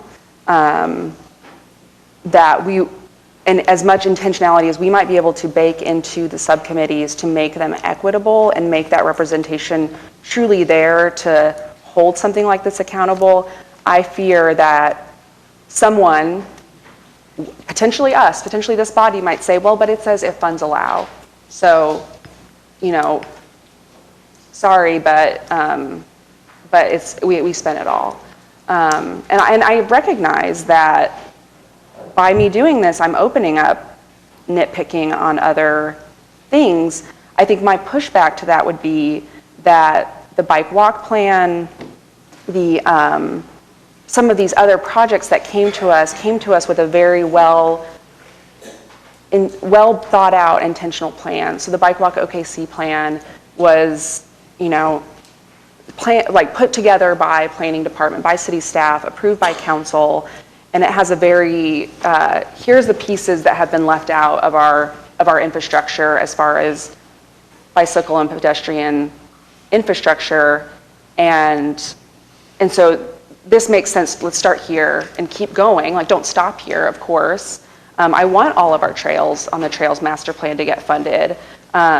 We had a very large trails package in MAPS 3 and still have money potentially, hopefully, to Councilman Griner's point, to maybe continue funding those. This plan does not feel as well thought out as some of those other ones that came to us with a history of delivering on their projects, and in what I've learned in the last few weeks about this plan is that they have had other monies to do some of these things and other sources, and so that's why I just don't think that the entire Innovation District portion of this resolution needs to be included in MAPS 4. And I'll add to that, the TIF for Innovation District was approved by this council in December of 2016. And we're still waiting for quite a few things to take place with this TIF as far as being implemented, as far as principal actions, neighborhood making, enhanced education, institutional participation. And according to a presentation that was made for our council in December of 2016, it says area characteristics, private, for-profit, taxable investment, approximately $200 million. They asked us for $100 million. They can privately do that with the Innovation District, TIF. And we, as a city council, with the Innovation Hall, which we've already decided that's a no-go, but we can, again, be very intentional when it comes to making sure these particular funds are allocated. And I've sat on subcommittees, been to some of those subcommittee meetings. I was on, and I think Councilman Stonecipher now is on the MAPS 3 advisory board, and we've listened to what comes through the pipeline. And there are times when this probably gets to a discussion, a lot of people won't remember what happened. So we need to make sure it is intentionally in place that it will be spread equally today. May I ask municipal council a question? Just from my other part-time job, writing and teaching, is it as simple, just for clarity, to just strike those 3 words, if funds allow? If you strike those 3, this isn't about like adding more money here or there, or moving money. What I guess I'm saying is, by striking those 3 words, does that not emphasize that final sentence more? The final sentence saying, at least half of this allocation must provide for connectivity improvements, right? That language becomes clearer when those 3 words before it go away. Am I wrong in that? I'm not wrong? All those years of teaching English composition, you're telling, I'll be darned. Please tell my students. $25, $15 million. Sorry, $25 million. So yeah, if you strike those 3 words. So in other words, I don't think half of the allocation, the only allocation sorry. The only allocation you're going to have is the $25 million. So yeah. I just feel like it removes all this conversation about nitpicking different projects and items. This is truly a lawyerly, grammar, clarity matter. You're just striking 3 words that then go on, that will emphasize the next sentence here, where to Mayor Holt's earlier point, where you're saying the intent of your final sentence there, where you said at least half of this allocation must provide for connectivity improvements from the Innovation District core to surrounding neighborhoods and neighborhood assets. Your intent was to be clear with that. I do feel that just simply moving that almost adjective clause, if funds allow, it just provides clarity. I don't think this becomes a matter of where you move money around. It just clarifies your final sentence. And council will decide how you want to do that. Well, I was just wondering if I was wrong in that. No. Okay, that's all I would. So Councilwoman Hammond's main intent is to have more of a message in that sentence that other bridges will be addressed, which Will be considered. will be considered maybe more readily than with those 3 words in place. And already, go ahead. I'm sorry. No, I was already going to say, Mayor, in that sentence, as Councilperson Stonecipher is pointing out, you've already said you've already specified additional bridges, right? It says connectivity in and around the Innovation District, including improvements to the Northeast 10th Street Bridge over I-235, as well as additional bridges over 235. If I'm hearing the concerns correctly from Councilperson Hammond and Nice, their concerns is that the specificity of Northeast 10th Street in this might trump any sort of then allowing for funds to go, because the other, because 13th, et cetera, weren't And specified. James, I think if you put the word including in there, which is there, you're not limiting it to just 10th Street. And then you say as well as. So there's not a limitation to make it specifically only to 10th Street.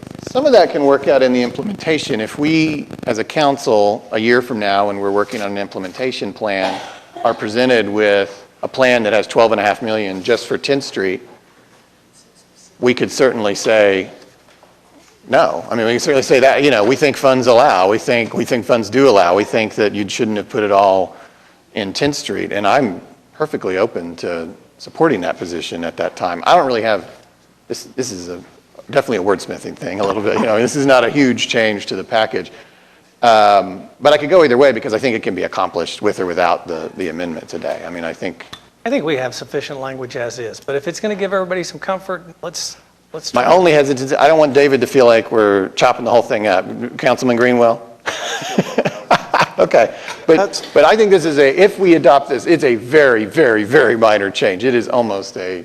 I'm voting no as well, not against the connectivity, because I totally get your concerns, but when we start the implementation, in my opinion, is the time that we've always said, hey, what about this over here? What about that over there? And they go back to the drawing board and it comes back. I mean, that's what I see as a big piece of our role. I got to say, too, I'm going to vote no. I want to get along, but I'm going to vote no because I don't want to spend the rest of the day changing commas, periods, question marks. This could go on forever. And I think we will all work together. I think there's sufficient language here when it says including. That doesn't limit it to just one specific street. And it says as well as. That doesn't limit it to one specific street. So I'm going to vote against it. I suppose I will. I think the purpose, though, and correct me if I'm wrong, Councilwoman Hammond, the purpose and intent was because when she had the conversation to add to this conversation before it was printed was to add 36th Street. Is that correct? To specify all bridges, and I did not see the final copy before it got submitted. So I would have pushed back on this if I had seen the final copy before it got submitted in the moment. I didn't have the opportunity to do that, so that is why I'm doing it now. Why are we turning off the lights, Greg? This is just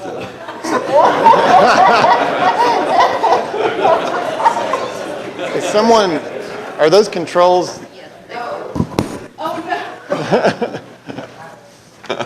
Okay, well anyways, at least the lights are on. We'll get that worked out. I think I'm inclined to vote no, but not because I disagree with you, Councilwoman Hammond. I'll pledge in front of everyone here to work with you in the implementation to see that money is put into other bridges. And I believe in that. And I think that's allowable and doable under the language we currently have, so. Well, I'd also like to be a part of that conversation.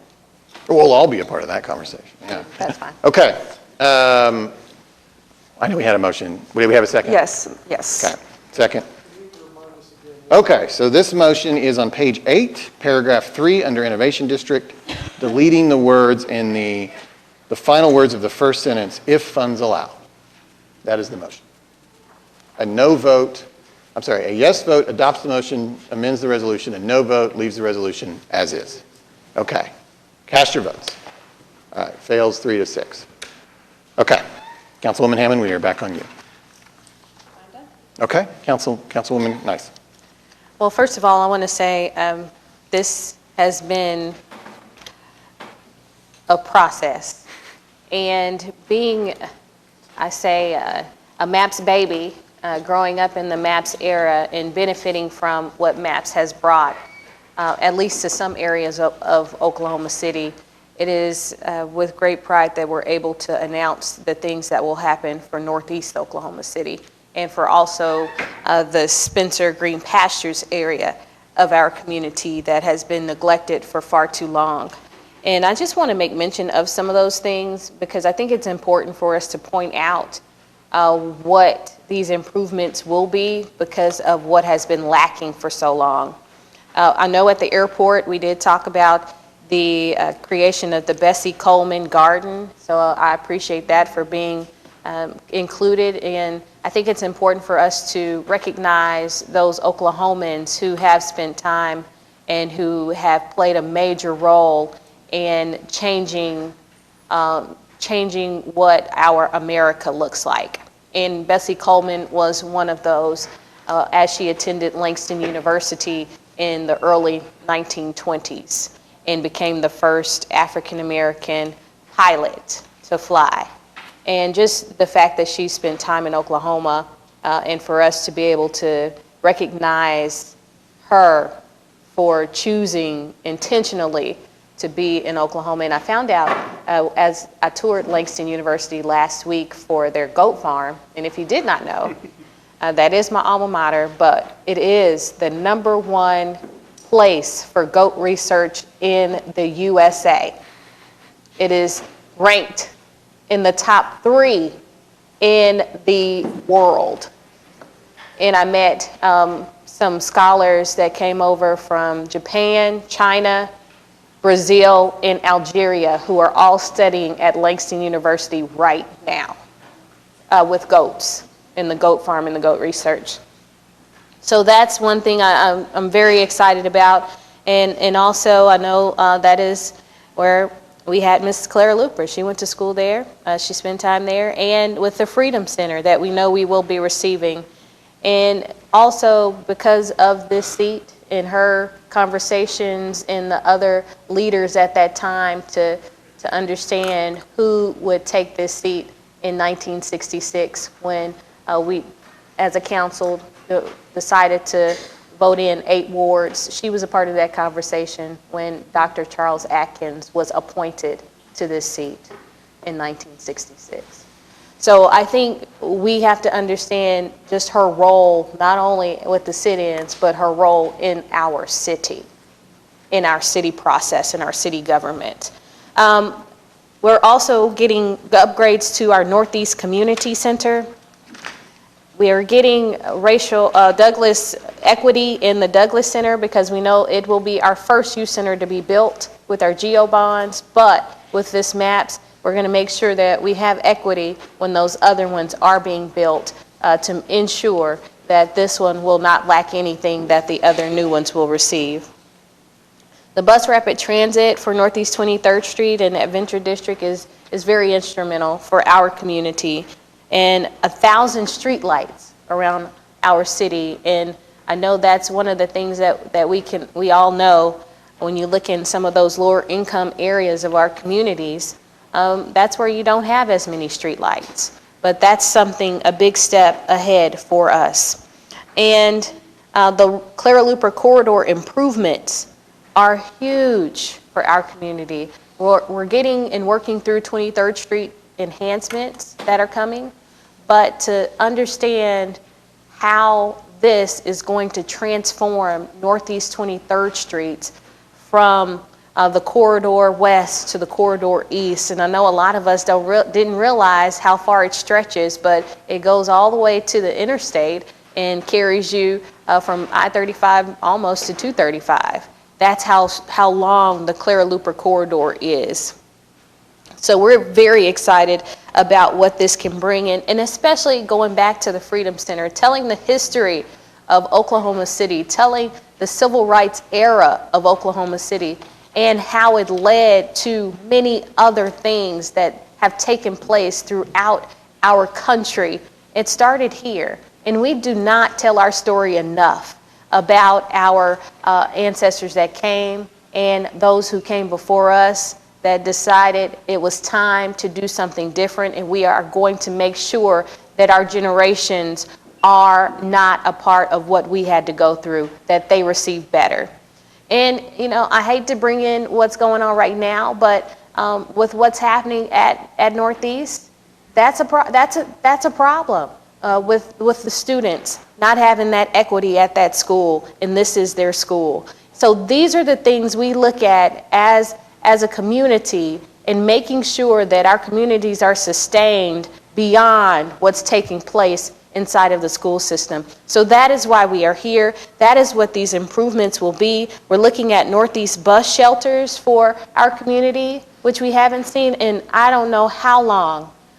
Just poles standing there, or sometimes you see people sleeping on these bus benches.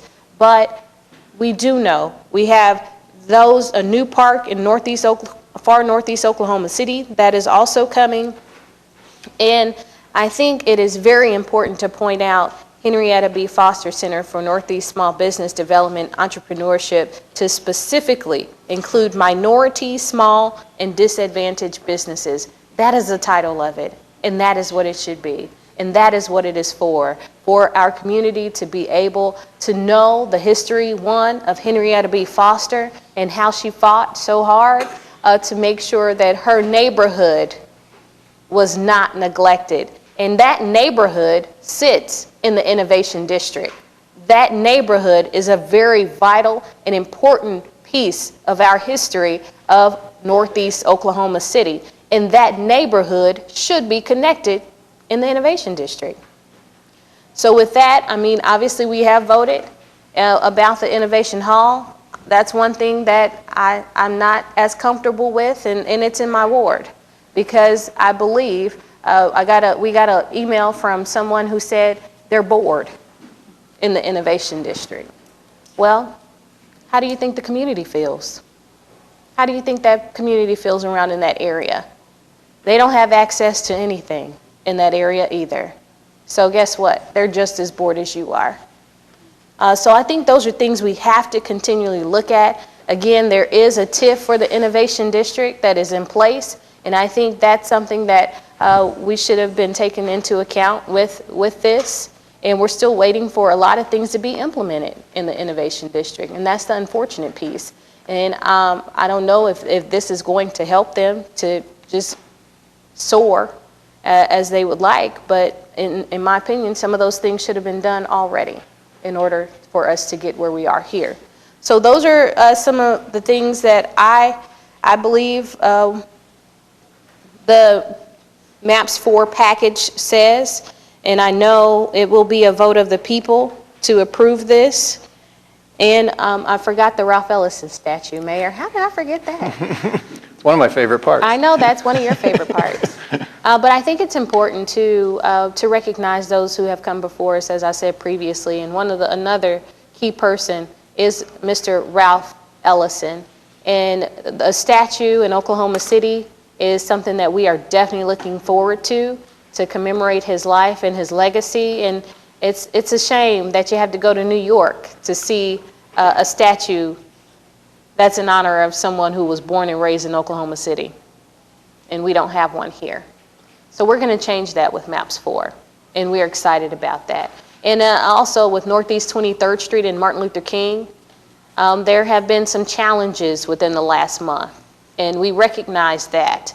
And I'm happy that we were able to talk about that and include beautification and up to $5 million for land acquisition to make sure we are bettering that corner of our community. So those are things that, again, I wanted to point out the accomplishments through MAPS 4 for Northeast Oklahoma City, as well as the Green Pastures part of Ward 7, because it is a large part of the fabric of the connection of Northeast Oklahoma City. So I'll leave it there, but I know it will be, again, a vote of the people when it is all said and done. Thank you. Councilman Stonecipher. Thank you, Your Honor. Our Chief of Staff, Debbie Martin, I was talking to her the other day, and we were talking about the 26 hours of presentations that occurred with all of this, and the enthusiasm and the passion that was displayed in those presentations. But assuming 20 years from now I'm still alive and walking in the new parks and walking the trails, I think the thing I'll remember most of all is the one-on-one meetings that I had with people. to see the pride they have in this city, to see the enthusiasm, the passion they had about their projects, and how they wanted to keep moving this city forward, just as we began with Mayor Norick.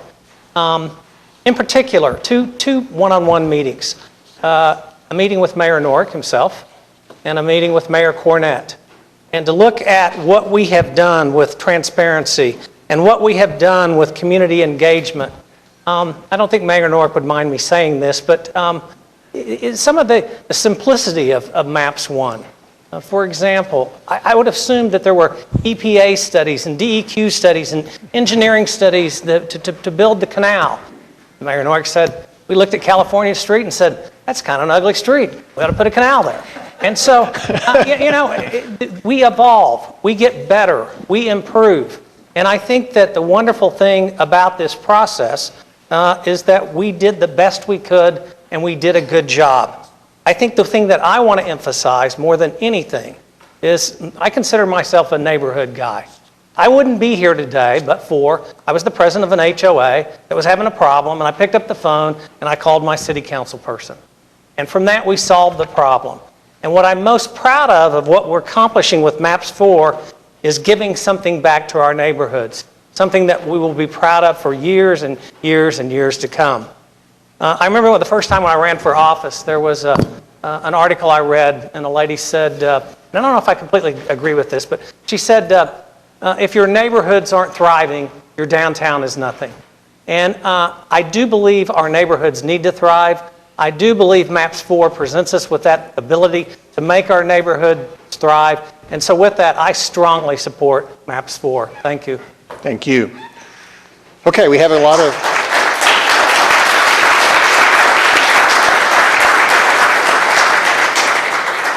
We have a lot of people who've signed up to speak. Please come to the podium, state your name and address, keep it to 3 minutes or less. At 2.5 minutes, I'll hold up this yellow paper that'll say 30 seconds left, and I will call out the names and then the next speaker so that person can move towards the front and be ready to go. So, we'll begin with Tina Belchick, followed by Bob Ross. Good morning. My name is Tina Belsick. I'm with Boys and Girls Clubs of Oklahoma County. Our address is 3535 Northwestern.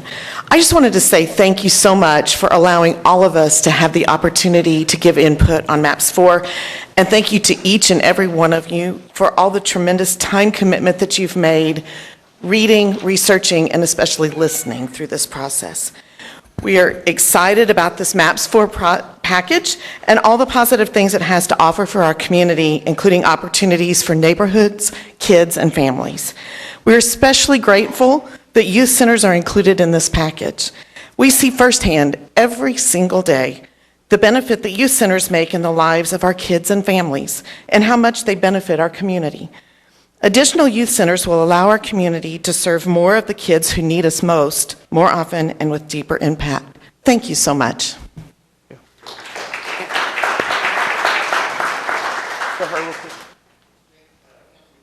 I just want to thank, sorry, Bob. Sorry, also Ward 2. I just want to thank Boys and Girls Club because you all helped me work with the mayor to craft some language about the youth centers. Originally, it was just going to say, here are 4 new ones. But I started talking to you all, and you all said, hey, you know, we have a track record of rehabbing buildings for way less money and providing quality service to our kids. And in paragraph 2, for those of you all following at home, we were able to amend that language to discuss refurbishments of existing buildings. And so I just really want us to remind ourselves of that as we create whatever subcommittees we do to make sure that they are aware that refurbishing is also part of the game. Thank you. Thank you. Bob Ross, followed by the Honorable Forrest Bennett. Sorry, I jumped the gun there, James. Bob Ross, Chairman and CEO of Inasmuch Foundation, 210 Park Avenue, and I live in Crown Heights. Thank you all so much. This is great to see so many colleagues and friends in the room today. I am here on behalf of the philanthropic organizations in Oklahoma City who have all supported this effort. In the room, of course, we've got several representation from philanthropy. Of course, Tricia Everest is here, Louisa McCune with the Kirkpatrick Foundation, We've got Tim and Liz McLaughlin with the McLaughlin Foundation, obviously Bob Funk with Express Foundation, and I don't know if I missed others, but outside of this room, I know a lot of the other philanthropies worked on these efforts, and that's Merrick Foundation, the Oklahoma City Community Foundation, Potts Foundation, Arnall Foundation, the Loves, and their philanthropy. And so we're all coming together here, and we thank you for your leadership and for placing a special emphasis on social services in MAPS 4. This is truly historic. No other city in the nation has gathered these type of initiatives in this group of projects with this massive budget to serve those most vulnerable in our population, our most vulnerable citizens. We have youth, affordable housing, criminal justice reform, domestic abuse, seniors, mental health, transit. We have the animals. This is truly historic, and I want you all to know we will be there, philanthropy will be there alongside of you, investing in these, just as you all are investing in these very important things. I must also add, with no debt, this is truly historic. I was personally part of the affordable housing initiative, and I have to tell you all, we did not compromise. There is no compromise. We are so pleased with the amount we're getting, and along with philanthropy, state and other federal money, we will make a huge difference. So on behalf of all the philanthropic organizations in our community, we urge you to vote unanimously to support all of these initiatives together, which we know will save lives, create jobs, improve our economy, and continue our momentum of our great city. Thank you so much. Thank you.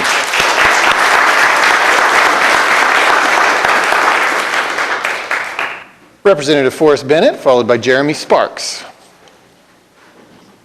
Thank you, Mr. Mayor. And I just want to point out quickly that you said honorable. I did not write that on my form. I wasn't sure if I'd speak up this morning, but my friend and colleague, Mickey Dollins, who serves with me in the legislature and serves the city as the director of the Energy Assist Foundation, could not be here today. Ironically, he works for the Energy and he lost power at his house. I think it's important that the council know what we hear as elected officials on the South Side. So I'm speaking up as a state house rep who tries every day to bring the voice of my constituents to the halls of power, but I'm also speaking up as a resident of a community that's waited too long for the kind of investment that the OKC Corps has enjoyed. I've been vocal about my support for mental health funding, for affordable housing, for transit, for programs like Palomar, and for the kind of criminal justice reform perfectly illustrated by a diversion hub like the one proposed in this package. And I recognize that most of these projects are going to benefit my district directly, and I'm very grateful for that.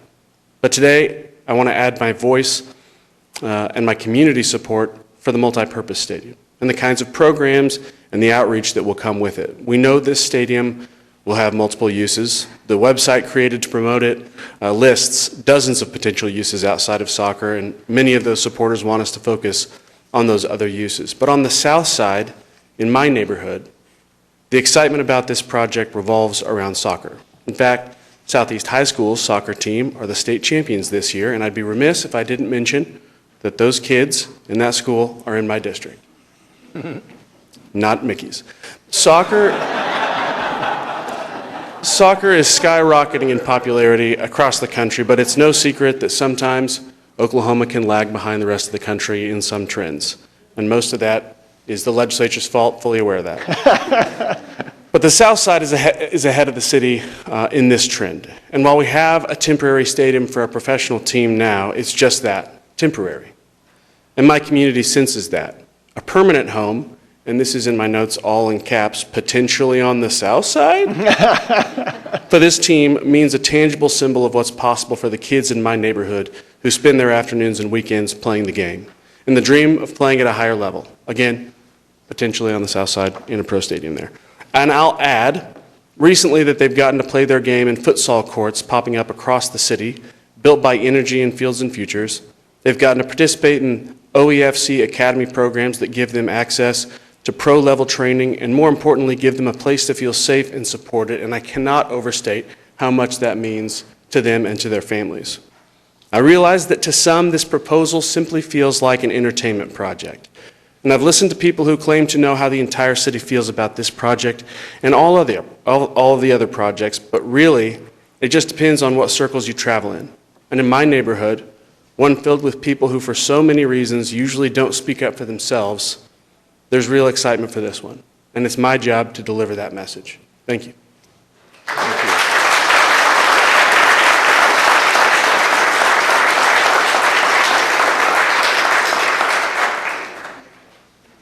Councilman Cooper.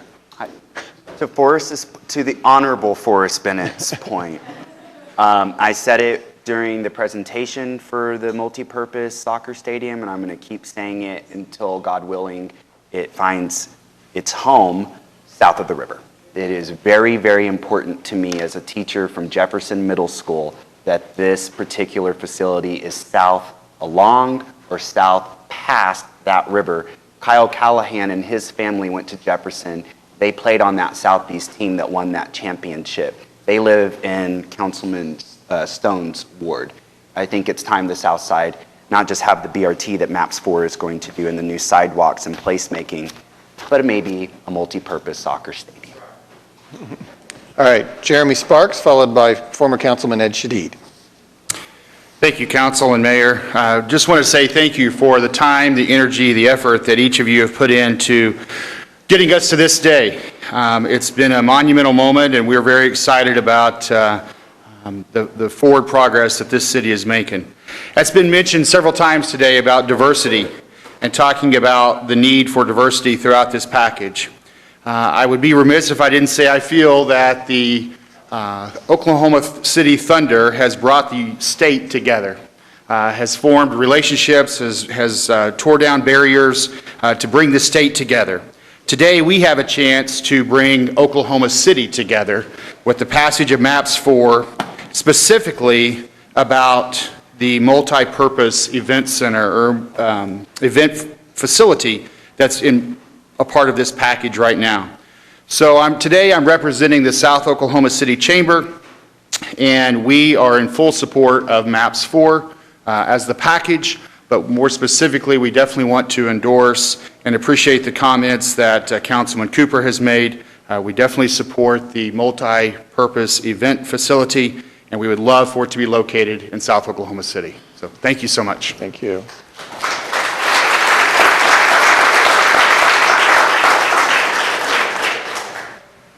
Entering stage left is Councilman Ed Shadid. I want you all to know that at a previous meeting, you may recall, I sort of gave Councilman Pete White sort of an extra amount of time.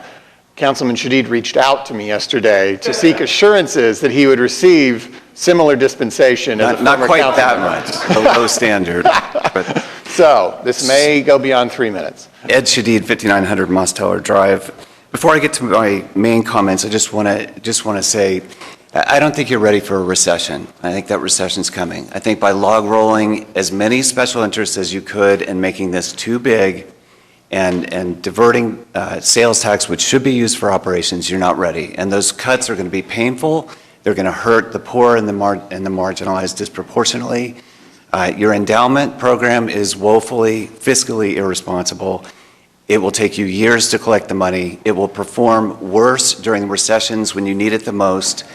And by meeting in small groups and hiding from the people, things like the Boathouse Foundation asking you for another $3 million this year and keeping that from the people, you're not allowing the people to fully understand the operational pressures that are coming from these. You're not allowing the people to have informed consent.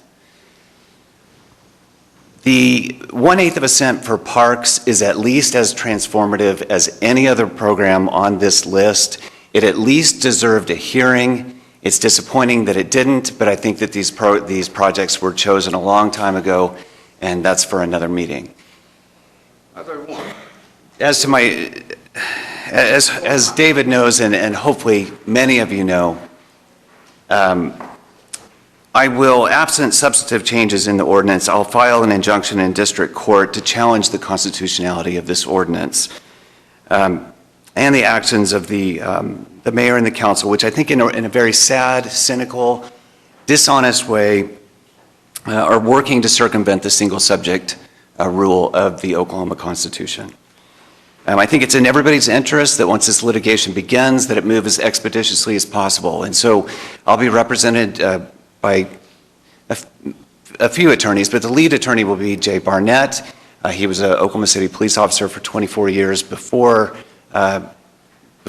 becoming a lawyer, and so he's well-versed in municipal government. I think that, this ballot is different than any other MAPS ballot, right? It's different. And if Joe Beth hadn't asked on August 6th about the log rolling question and had a 2-minute discussion, you would have gone through the 25 hours of program, of discussion, and this discussion today, and all of the state of the city, and nobody would have ever talked about the ballot language, that it's different than any other MAPS ballot. And I wonder if anybody behind me understands that it's a different ballot than any other MAPS ballot, that it's just for the general fund. It's not for specific projects. It's just, we're just going to put it into the general fund, and future councils can, I assume the legal argument would be, could do what they wanted. But that exchange was disturbing in that I think what went over the head was that people, Joe Beth said, well, there's people concerned about log rolling. Well, I showed you a poll, a scientific poll, many months ago that showed that 80% of the people of Oklahoma City want to vote on these projects independently. They don't want to vote on it as a package. They want at least, more than one vote. But that doesn't even deserve a hearing. That just is completely ignored. All that we were told is, we've found a loophole, didn't say a loophole, but we've found a legal mechanism, which is to just call it a general appropriations bill, and it's legally unassailable, David said. Legally unassailable. Mark, who's an experienced litigator, said litigation's coming, or the potential for litigation is coming, we should meet in executive session and discuss it. But again, you were told it's legally unassailable. And discussion was cut off, and there's been no discussion about the fact that 80% of the people of Oklahoma City have indicated they want to vote on these separately. The crux of the Supreme Court's strong defense, especially in the last 20 years, over and over and over, is that they do not, two principal things. They do not want the voters to be concerned or confused about what they're voting on. They don't want them to be confused about what's on the ballot. But most importantly, they do not want the voters faced with an unpalatable all or nothing choice. Over and over and over, they have said that. Inherently, people understand when they're being manipulated and bullied. They understand what an unpalatable choice is. They understand what it means to tax themselves for something they don't want in order to be able to tax themselves for something that they do want. You're telling the domestic violence victim, you can have your family justice center, but you're going to have to vote to tax yourself for a multi-purpose stadium in order to get it. I think you know me personally. I think you know that some of these things are deeply personal to me. Mental health, addiction facilities, things that at my core of my being I want so bad. But you're going to tell me that in order to get that, I have to vote to tax myself to give potentially $10 million to a privately owned practice facility for the richest people in Oklahoma. That's my choice. It is so far beyond an unpalatable choice. It makes me nauseous, chills. It is way, way, way beyond an unpalatable choice. You talk about 60, 30, 10, 75, 25. Why can't you at least give us 2 votes? Let us vote on the 75 and the 25, or the 60 and 30, or however you want to break it up. Why can't you give us more than 1 vote? That's what the people want. So don't you dare say that you came up with a map that the people wanted. Because I showed you a scientific poll that said the people want to vote on it separately, and they want money for operations to prevent the painful cuts that are coming in the next recession. I implore you to go to executive session, to hear an analysis from Kenny Jordan and the Municipal Counselor's Office, to read Kenny Jordan's 2009 memo on log rolling when they were trying to come up with the language for MAPS 3, to consider alternative ballot language. Councilman, we're over 6 minutes. This is the end. Okay. MAPS 4, the whole premise. Listen, there's 2 types of, you can have a limited use tax where you go to the people and you say, we're going to tax for this purpose, like 1/8 of a cent for the zoo, right? Or you can just have a general fund tax. The fraud, the dishonesty that you are getting ready to presumably stand in front of the Supreme Court and say is that this is a general fund tax. That's all this is, a general revenue bill. Now, two-thirds of the general fund is public safety. None of this is public safety, but ignore that.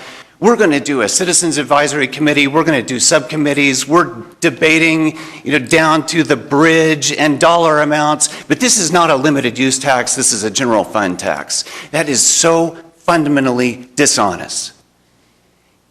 I don't know how it turns out in front of the Supreme Court. I've asked Kenny Jordan 20 times how this plays out. And no matter how I come at him, he always says the same thing. The Supreme Court composition changes. They're going to take parts of this on a case-by-case basis. At the end of the day, neither side knows how it's going to turn out. You cannot know how the Supreme Court will rule. But what I do know is that in terms of ethical and moral conduct, honesty, and giving the people what they want, if you vote on this today, you will have already lost. Thank you. Nick Singer, followed by Sherry Collins. Nick Singer. Okay. Sherry Collins. Dan Strong. Dan. Good morning. Dan Strong, Executive Director of the Homeless Alliance here in Oklahoma City. I reside at 4316 Spyglass Drive in Cleveland County. I guess I want to start by thanking you all. 26 hours of listening to these, verging on 27 and a half now, I think. Plus, I'm sure endless discussions outside of this room. I want to just glorify the iron butts you all must have. The Homeless Alliance is not a housing developer. Certainly, as an organization, we strongly support the housing portion of the MAPS initiative, but we support the whole package. And I did a little number parsing myself, and our mission is rallying the community to end homelessness. So we're not a developer. It's very unlikely that any of this MAPS money would come to the Homeless Alliance. But we believe that about $145 million of this MAPS package would directly benefit homeless services. The housing piece, obviously, but also the mental health facilities, the Family Justice Center, and the Diversion Hub. And then another $314 million of the package is things that people experiencing homelessness will benefit from, because they are people first. So much of the stuff that benefits the broader community also benefits the people experiencing homelessness in our community. So the public transportation package, the sidewalks and bike trails and street lights, and the parks. The parks are for everybody in Oklahoma City, including those that aren't housed. And then there's another $150 million in the package that may go a long way to actually prevent homelessness. I'm thinking about the youth centers and senior centers that allow people to maybe age in place safely. It's not uncommon for my board to vote unanimously on things. It is a little uncommon for them to move very fast. When this package came out mid-afternoon Friday, I sent it to my board asking for unanimous consent for resolution in support of the total package, and by 8 o'clock Saturday morning had that unanimous vote. So I just want to thank you all for your consideration and for your support of this package. Thank you. Thank you, Dan.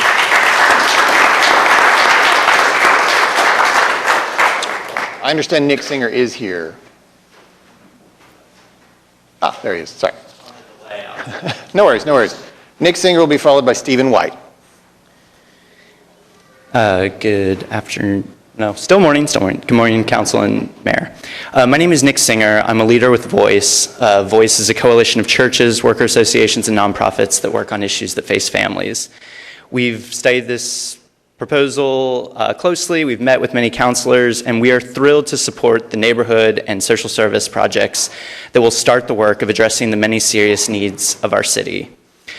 Like other comments here before, we would be a little warmer towards the multipurpose stadium if it was located on the south side, so keep that in mind as these conversations move forward. We need economic development to be felt by all parts of our city.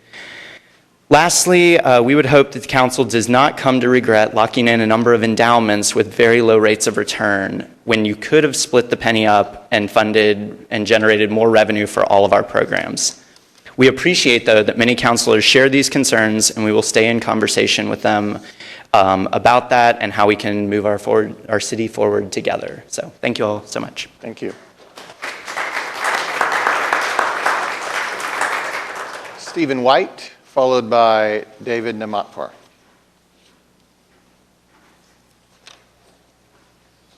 Good morning. My name is Stephen White. I live at 2716 Northwest 44th in Oklahoma City. At least that's what it looked like this morning. I thank you for this forum, Mayor and City Council.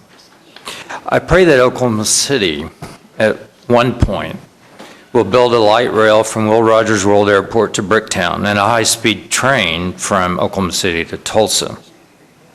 That's what big league cities do. But we got a boondoggle here. We got legal challenges awaiting MAPS 4. We have liberalism on steroids.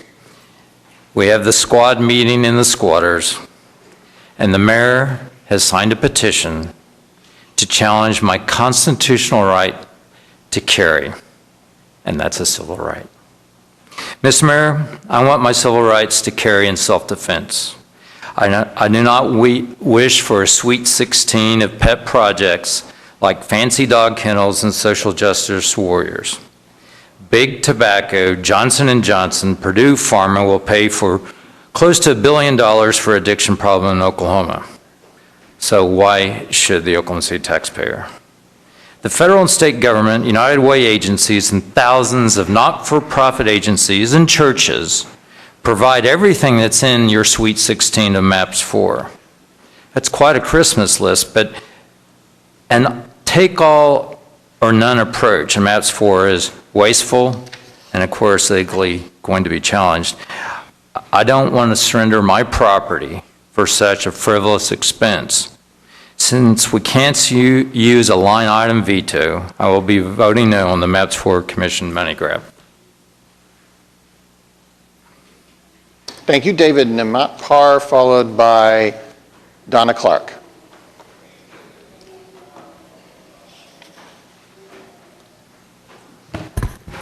Hello, my name is David Namatpor. I live at 1301 West Hefner Road.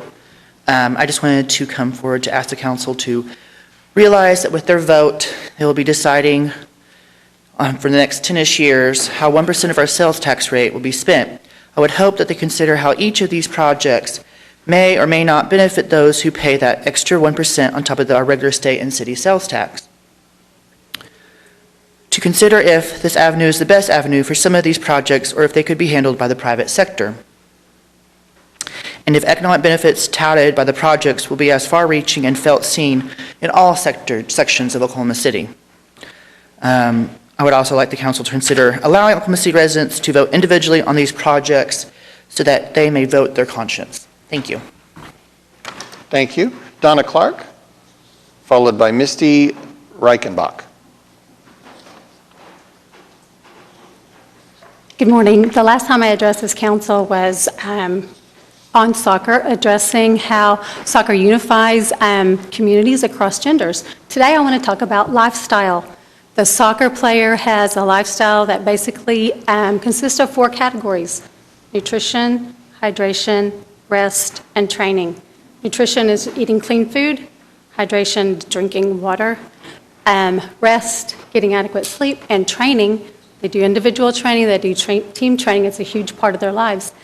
And the lifestyle, if we can get adopted, starting with youth all the way to adults, I believe solves a lot of problems in our society. If you have a physically healthy body, you're following a physically healthy lifestyle, it lends support to being mentally healthy. Doesn't solve all mental health problems, but it lends support to solving a lot of them. It also lends support to addiction. The professional soccer player does not use drugs, either recreationally or performance-enhancing drugs. It doesn't enhance their performance. They have to rely on their own training and their own physical fitness. So it offers support to resisting addiction to drugs. And so if we can all do that as youth and as adults, we'll all be physically more healthy, and it will at least ease the burden on some of our social services. And then the culmination of that, of course, would be a brand-new, beautiful stadium where we can all go and watch our professional men and our professional women compete in a match. Thank you. Thank you.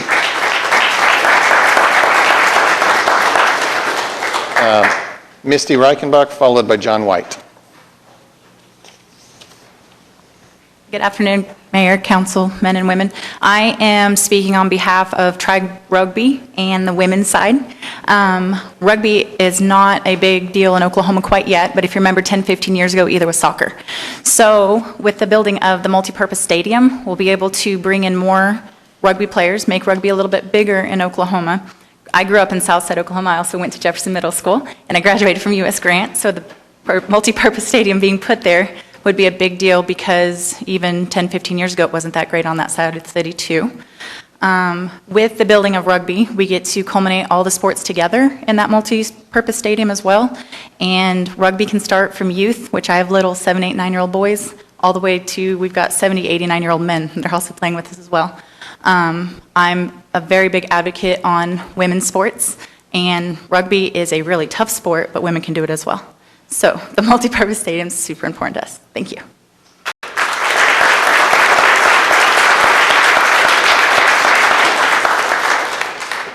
John White, followed by Michael Washington. Oh, my turn? Okay.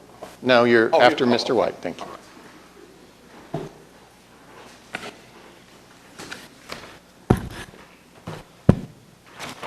Good morning, Mr. Mayor, councilmen and women. I'm John White. I'm with Tribe Rugby. I'm a resident of Ward 6 and will be a future resident of Ward 7. I once heard a wise mayor say, great things can be said in a minute. And I brought a 30-second sign I gave a handshake in the office for. I'm here today to stand in support of not just the multipurpose stadium, but all of the MAPS 4 projects. I agree with Mr. Cooper. All our communities need strengthening. As a future resident of Classen North Highland Park, I know the boundary of 235 is going away, and I look forward to living in your district, Ms. Nice. Having a multipurpose stadium in Ward 7, I feel, is a good tool to have in our toolbox, as you were quoted in the Oklahoma yesterday, ma'am. Looking at the MAPS projects from a performance coach standpoint, I realize the original MAPS purpose as a goal was to revitalize our core in downtown Oklahoma City and create a good national image. I urge us all to continue to come together and support this project, and I stand with each and every one of you in doing so. And I know we can achieve this goal if we continue to fight the good fight, keep the faith, and finish the race. Thank you very much. Thank you.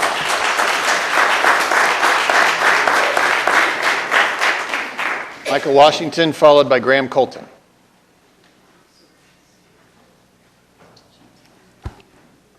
Greeting, illustrious members of this esteemed establishment here. And to every one of y'all, thank y'all for showing up. This is a profound moment that we can possibly get ready to celebrate in our history. Giving our young kids a stadium in which they can come in and express an ultimate desire to better themselves in one way or another. I'm here to tell you that I support this wonderful project because not only does it give these kids an opportunity to determine what they may want to be in life, but it also helps to keep them out of gangs, drugs, and violence and other things like that that may deter their forward progress. And because I stand here today, you people here on the committee does in fact have the power to make this thing happen. Like I said, I'm not particularly a soccer fan. However, that don't mean I can't become, though. Now. The The point of the matter is that you've given these kids an opportunity to say, hey, let me be born, let me arise to become somebody. Give me an opportunity so I can say that I can do something that I enjoy doing, which may help propel me into other things around the house, in my community, or whatever. Okay, these kids are not just doing something just to be doing it. They actually love doing it. Okay, and me as a youngster having grown up, okay, I'm in my 60s now, don't yell at me. But me growing up, though, I've always wanted some kind of role model or some kind of leadership team to provide for me. But since I grew up in a community that was decimated with crime, drugs, violence, homelessness, and so forth, I really didn't have anything to look forward to. But now that I'm older, you can best believe that I'm out there doing something for my community, and these kids deserve this project. Thank y'all very much. I'll be back. Thank you.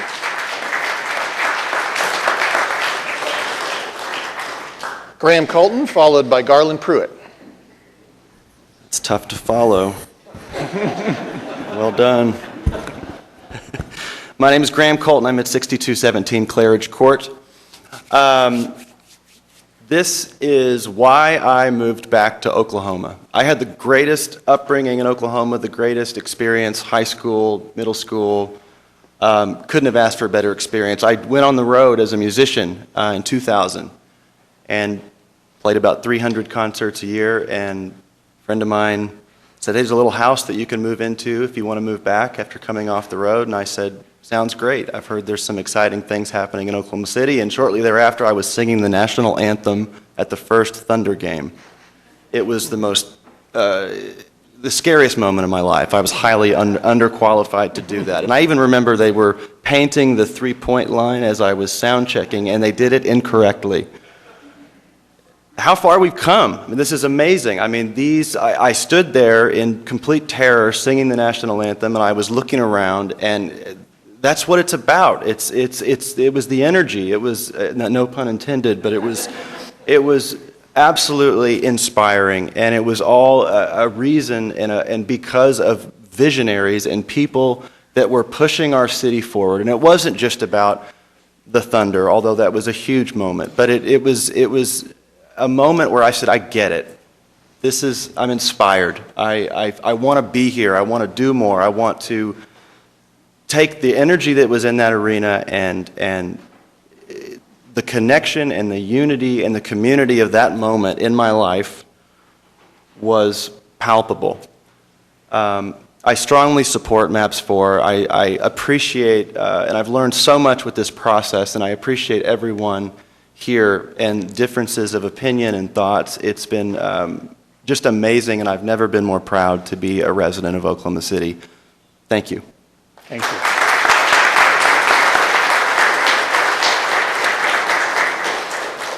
Garland Pruitt, followed by Leonard Benton. Good morning. Good morning. I'd like to thank you, Garland Pruitt, 952 North Triple X Road, Choctaw, Oklahoma County. It's truly an opportunity today to be a part of history. You all play a role in fixing and changing and correcting some of the things that's been put in our present as well as our past right before our eyes right now today. We just made mention of the Thunders, made mention of the energy in the new stadium. So we are in total support of this new project, the MAPS 4, and its implementation. When we look at Oklahoma, when we look at the world stage, when we look at the nation, when we start looking at rankings of 49th and 50th in education, that's not an image that we as Oklahomans want to have. And the only way we fix, change, and correct those particular things is do the things that we're doing today and voting on this MAPS project. The implementation of it. We look at the center from which we came, Oklahomans stepping up to the plate in progress and making things happen. We say thank you, Oklahoma, for having the initiative to put forth the effort and the energy and the leadership. You all are in leadership. It's not always easy to make decisions that affect the lives of others. We understand that there's nitpicking on projects, my project over yours. But we as a society have got to get to the point that we are progressive, moving forward, and fixing and changing the course of history. That's the role you play, that's the position you have, and we support the MAPS project. And we know that it's needed, overdue in some areas. When we look at from Martin Luther King all the way back to 63rd, we made mention of some projects that are happening in those particular areas. When we look at Martin Luther King all the way to Mustang, we see $1 trillion and unlimited.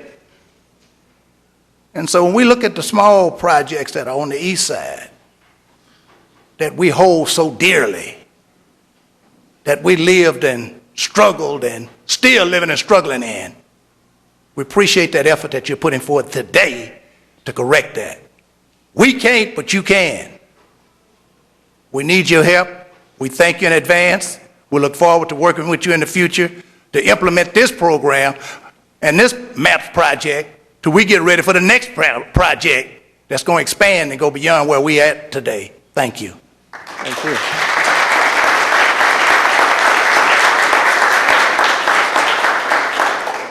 And Leonard Benton.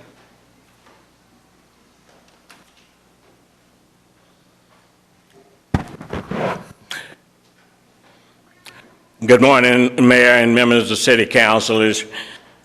I express on behalf of the Freedom Board our sincere appreciation and your commitment and the hard work that you have been involved in bringing together this outstanding MAPS 4 program.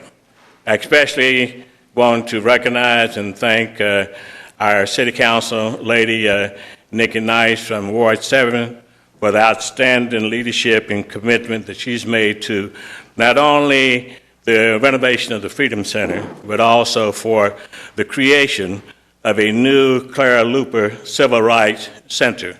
And I see Mr. Washington over there indicating his involvement in this project. More than involvement, so I observed it alone. Mr. Washington, you've had your time. Okay. Thank you. We don't want you to leave the room. You belong in the room. And I recognize Mr. Washington on the day that the City Council in September voted to establish the Freedom Center as a historic landmark in the city of Oklahoma City. He was a citizen who came forward and recognized a need, and he spoke to that need. But he does not represent the Freedom Center, Inc., the owner of the property, that has brought forward a proposal to recognize the history and the contribution of Mrs. Clara Luper, the NAACP Youth Council, and the many other people who have been involved in that movement. We thank you for that. The process has elevated to me some power words that underline some major issues that we are dealing with in our own community, in our own personal lives, and also as a nation. One of those words is inclusion. Inclusion. I personally, having been involved more than 50 years in this city dealing with public issues, I have felt, as a representative of the Freedom Center, to have been included in the process. I appreciated, you said, those one-on-one meetings that we had with each member of our city council and others. Not only did you listen, but you advised and counseled and gave ideas. Inclusion is important. I think that this process that the mayor has brought to us is that the citizen of Oklahoma City throughout should feel that they have been included. I think that another power word that we hear so often, diversity, is that this process has demonstrated in Oklahoma City that we can come together as a community, not only to address our significant economic development needs, our desire to have a beautiful downtown. I want that. I'm from Oklahoma City. But also to look at all of the other needs in terms of the human needs in our community. And I appreciate you for having provided the leadership to engage us in a process that reflects diversity.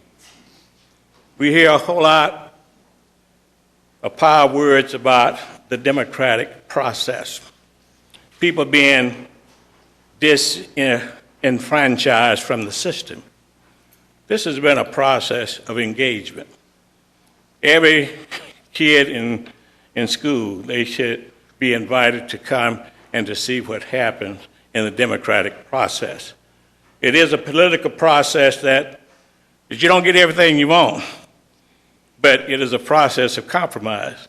But when your most important needs and demands are met, we have a responsibility to get out here and fight, all of us together, for MAP 4. And that's what we're going to be doing at the Freedom Center.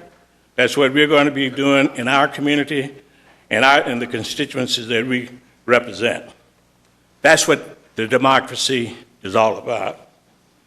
And on the last thing that I would say that this process has again indicated for us and our community in particular, that you have recognized the uniqueness of our culture, that we are part of Oklahoma City as African American. We have a unique history in this community, and that you are giving recognition to that and to lifting that up and giving honor and recognition to that. We are indeed appreciative of that. You've also recognized that in our community, that we represent all of those unmet human needs in terms of the need for the development. Just, yesterday, announcement of the first grocery store to be built in Oklahoma City. You can go to what other community does not have a quality grocery store? But under the leadership of this council and Vic and others, is that we're going to have a brand new grocery store in Oklahoma City. Those are the kind of needs that we are addressing in our community. And that new civil rights Clara Luper Center will be a major catalyst to see further positive and growth and development in our community. We thank you. We support MAPS 4. Thank you. Thank you.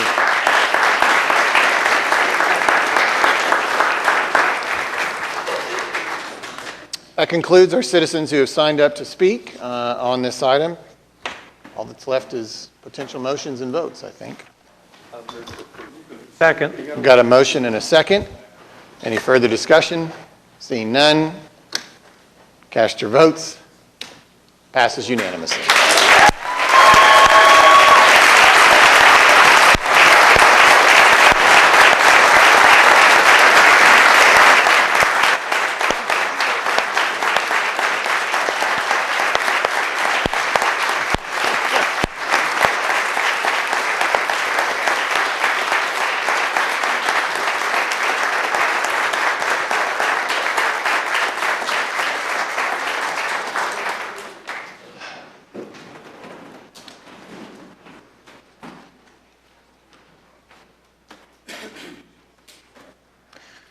All right, we have three more items on the MAPS docket. We have item D. This is a resolution authorizing me to issue a proclamation calling a special election. Yes. Well, excuse me, Mayor. Second. Has the Freedom Center been spoken on yet? Yes? Huh? I gave you the paperwork to speak on it. I was only spoken to citizens to be heard. You didn't hear me about the Freedom Center, sir. Well, we just... My paper's clearly up there. I spoke Well, about it. I mean, you had your time. You can speak under citizens to be heard on that topic. If I you like. already did that, man. I didn't speak on that on mine, man. I like to speak on that, so I gave my paperwork for that up there. I don't understand. I spoke on the citizens to be heard. You said next to be heard on that project, sir. Not the Freedom. I got it written up there. Well, I called you up and you spoke on the stadium. That was your choice. That's what I was supposed to speak on. Okay. Well, I suppose you could be speaking on this item, which also relates to MAPS and therefore, in a way, relates to the Freedom Center. It's Yes. item 9V. We'll consider that. Yes. You have 3 minutes. Thank you. Ladies and gentlemen of this jury, let me tell y'all, Leonard Benton's limited liability is almost over with the Freedom Center. He was simply approved by a court, which we're in the Civil Court of Appeals right now, that he will not be on the board much longer, nor will his board be in existence. It's going to become de facto. Now, I alone went down on September the 17th, 2017, and spoke to Katie Frillo of the Historic Preservation Commission and brought it to her the importance of the idea, and I have my paperwork in that folder who would like to see it. I alone preserved the Freedom Center. Obviously, these people are so important and want to preserve now, they must see the millions of dollars because not one of them came down to the city council meeting with me, maybe one or two. None of them came to the Historic Preservation Commission. Not one of them went to the Planning Commission, but I come to all of them, and it took me 9 months. Me, Michael Washington, by himself, 9 months to get this thing here preserved for before we're talking about it even today. Now, I am recognized and will continue to be the president and registered agent for the Freedom Center. This de facto board here is non-existent because Leonard Benton, receiver, who was told by the court to be a receiver and nothing more. He has no right to come in the board nor to remove me from my position. And once again, the dilapidated building was almost gone until I single-handedly saved it. And do you actually think I'm going to let that group, especially that guy, Leonard Benton, come in and tell y'all, make y'all believe what the Freedom Center is? Freedom, really? You didn't think about it when it was closed in 2010 to save it, sir? Now you want to be a part of it? Who are you talking to, man? Grow up. Now then, and I'm telling you right now that there will be a lawsuit filed on that committee. Michael Watts is a man of his word, and let me tell you something. When I make them walk, I'll make them talk. Now then, in that being the case, sir, and also, Mr. Mayor, did you also tell these people, are they plotting to let everybody know in the world that you told them if you give that $25 million to them, that the property of Freedom Center becomes the state? Are y'all approving that too? You won't. It won't ever happen. It won't ever happen because I'm going to file a lawsuit to stop it. How in the world can you ask for $25 million, Mr. Benton? But you do have a right to preserve the Freedom Center. That's what your duties were, sir. Nothing more. How can you overstep my bounds, taking the single-handed initiative to save a monumental project from being demolished, who was in talks of being torn down, but I alone saw it's important. Why were you at? Where were y'all at? Where was everybody at but me? So in closing, let me say right quick. Yeah, it does. We have a minute for you to sit down. That's what it does. Now then, careful now, because Michael Washington represents here at all times. I think y'all should know that. You have 30 in closing, seconds left. Okay, thank you, sir. Thank you very much. And I just want everybody to know, I did it. I'll be back, and a lawsuit will be filed at that so-called de facto board. Have a wonderful day. All right, we are back on item 9V. This is the resolution authorizing me to issue a proclamation calling a special election. Move approval. How you doing, sir? Got a motion and a second. Any discussion? Seeing none, cast your votes. Passes unanimously. 9W, this is a resolution relating to the special election for the purpose of submitting ordinance number 26255, levying a 1% excise tax for a limited term of 8 years, etc. Got a motion and a second. Any further discussion? Seeing none, cast your votes. Passes unanimously. And then finally, in relation to maps 4, 9, 10, this is an ordinance. This is introduced today. This actually requires 3, I'm sorry, what did I, 9X, yeah, sorry. You can see the confusion. I'm shifting between numbers and letters, all right. Yes, 9X. Ordinance number 26255, this is introduced today, set for a public hearing on the 10th, final hearing on the 24th, amends our code to create this tax. A lot of legal stuff. Motion and a second. Any discussion? Seeing none, cast your votes.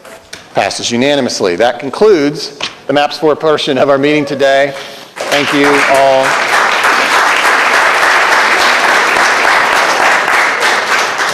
I understand if people want to shift now, we might take just a moment as we return back to page 21 on the written agenda.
All right. I think we're going to get started again. Okay, so this is 9E.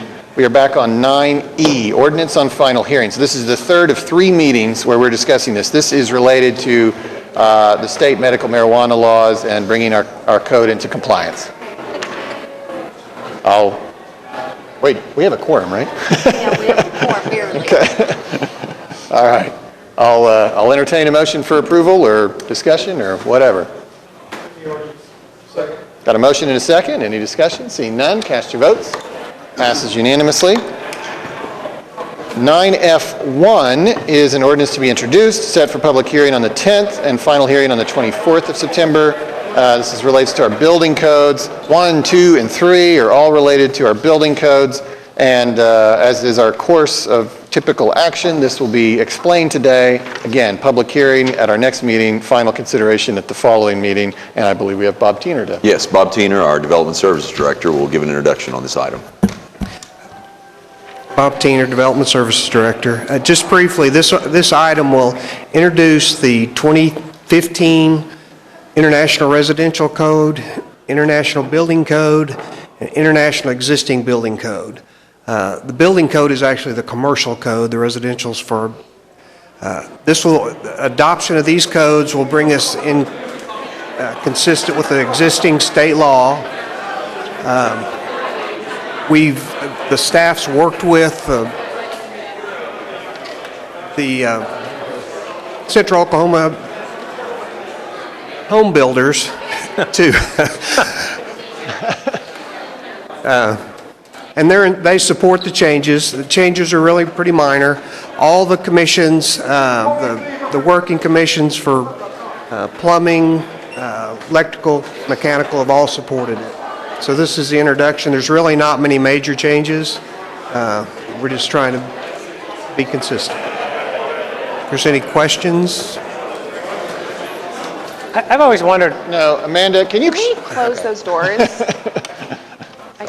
That may have been my best presentation ever. Now can you do it again? Well, yes, introduction today. So, yeah, moves introduction. Any second? Okay, we got a motion and a second. Any discussion? Everybody's here now. How do you work that thing? Do you know, David? No. I've sat here for so many years. You think you pushed that? Is that what you... Got it. Yeah, that worked. Okay, cool. Nice work. All right, passes unanimously.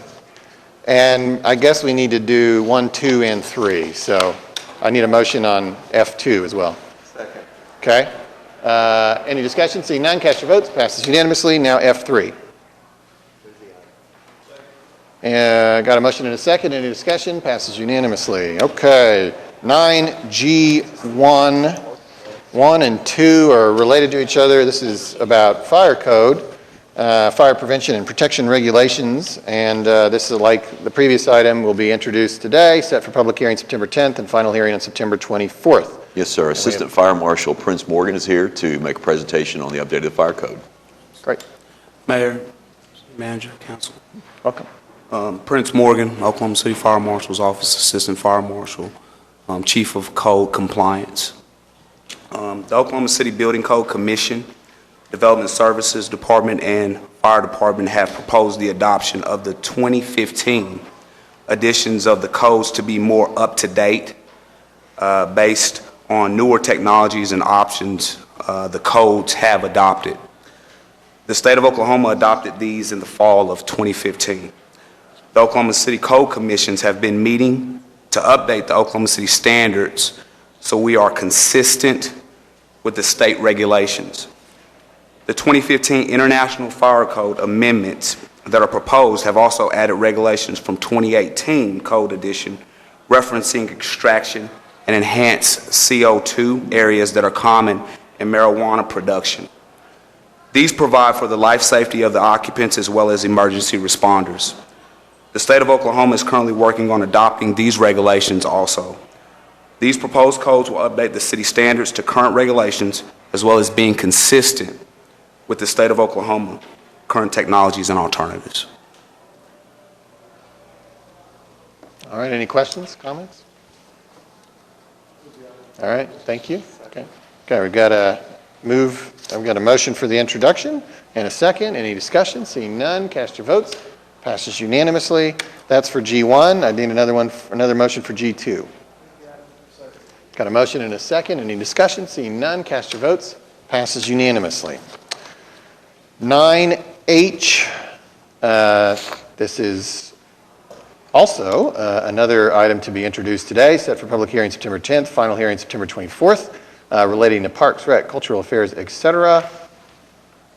So Amanda Carpenter's here. This is on the change on the Scissortail Park. Oh, yes, of course. This is an ordinance that will last for 12 hours or something. Correct. This ordinance is an introduction, it's on for introduction. It relates to Scissortail Park opening festivities during the concert. It includes all items that have not previously been addressed by state statutes or other ordinances. The list that are of items that are prohibited in section 38-801 were items that were provided under the professional agreement with the performing artists. They are items that are traditionally restricted as part of a performance, but also have a safety component, a risk to either the artists or the public who's present due to the potential for becoming projectiles or fire risk, those types of things. So if there are any questions about the specific item, I'd be happy to answer them. So one thing, there's breaking news here. You can bring food into the concert. Yes, you can. You can bring food so long as it fits within the container, which is limited to 9 by 10 by 12 inches. That was announced because that was kind of a standard practice, and so the organizers of the festival announced that. We had a conversation and revisited that because I did not understand the purpose of that prohibition, and so this does not prohibit food and therefore allows it up to the size of the allowable bag or whatever. Right. So I do have a question. Were there things that Kings of Leon asked us to include that we couldn't because of state statute? Well, they obviously, most contracts with performing artists include references to guns, and we do have state statutes that are directly applicable. So those are not included in the ordinance. They're only items that haven't already been addressed by state statutes or other ordinances. They did ask for items that were determined to not be included. Some of those specifically, included things like blankets. But we felt that the blankets would be appropriate for this concert because it was in the park. Right. But so there were things that they might have asked for, but because of the way the state has written laws, we can't legally enforce. Is that what I'm hearing? Yes, there are state statutes that preempt us from taking action on particular items, and guns would be one of those. Okay, thank you. I move the ordinance to be introduced. Okay, we've got a motion. I think we have a question from Councilman Mack. Question if I could, and I don't want to chase a rabbit, but I noticed on here that lawn chairs is still a prohibited item. Yes, lawn chairs are What prohibited. provisions are going to be made for our elder citizens who want to come to the concert and are not able to stand through the concert? There will be ADA seating. So that takes care of it. They don't have to bring their chair, there'll be ADA seating for them. Correct. I mean, Thank I you don't very know how you are eligible for ADA seating, but So there will be ADA compliant seating available, and then also there is a portion of the park that is a sloped portion that will be available for people to sit on, maybe more accessible to others who don't meet that ADA requirement. If we could figure out a way to promote that, I think it would be helpful because people are going away right now, some of them with the wrong conclusion. yeah. I actually asked, as she well knows, I asked Amanda to include in this ordinance, even though it wasn't really necessary, but as a communication tool, the fact that there will be ADA compliant seating at the concert. So we'll keep trying to push that message. Yes. Okay, I think we had a motion. I don't know that we had a second. Okay, we got a motion and a second for the introduction of this. Any further discussion? Seeing none, cast your votes. Passes unanimously. This brings us to item 9I1, public hearing regarding dilapidated structures, items A through F. Is there anyone here who wishes to speak under this public hearing? Seeing none, Move the resolution. We've got a motion for the item at 9I1. Well, that should be 2.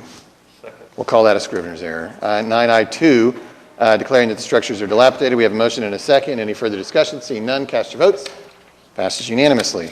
9J1, this is a public hearing regarding dilapidated structures in the HP Landmark District, items A and B. Is there anyone here who wishes to speak under this public hearing? Move the resolution. Just real quick on this one. Yes. These are the two I deferred from a couple weeks ago. Some neighbors of the 2100 one invited me over for coffee on Saturday. I want us to keep an eye on 2100, this structure. Today, we're going to be voting to remove the garage apartment, but this is a historic neighborhood, and the house that's there, I saw a video of inside that house. The neighbors invited me over for coffee on a Saturday morning, showed me the video. It's really, really dangerous in there. There are all kinds of people who are living inside of there, on and off. The residents have found needles. Thank God for the people of Shepherd, because they come together and they look out for each other. But this particular structure, it's owned by someone who lives in the neighborhood who is not doing anything about it. And so I'd really like for us as council, as development services, to keep an eye on 2100. I'm sad that we're losing the garage, but I think we're going to have to.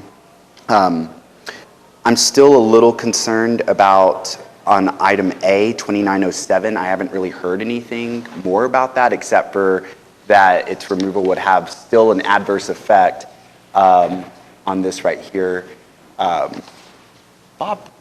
do you have any guidance on this one? I know for certain what I want to do on B. That's without a doubt for those neighbors. This is one we've tried to contact the owner, and I think we met out on the site, but I think you can, if you declare it, then there'll be an additional 30 days for us to try to work out and give them time to submit a plan. Can you keep me updated on that? But I think we should go ahead and probably move approval of these two items. Thank you.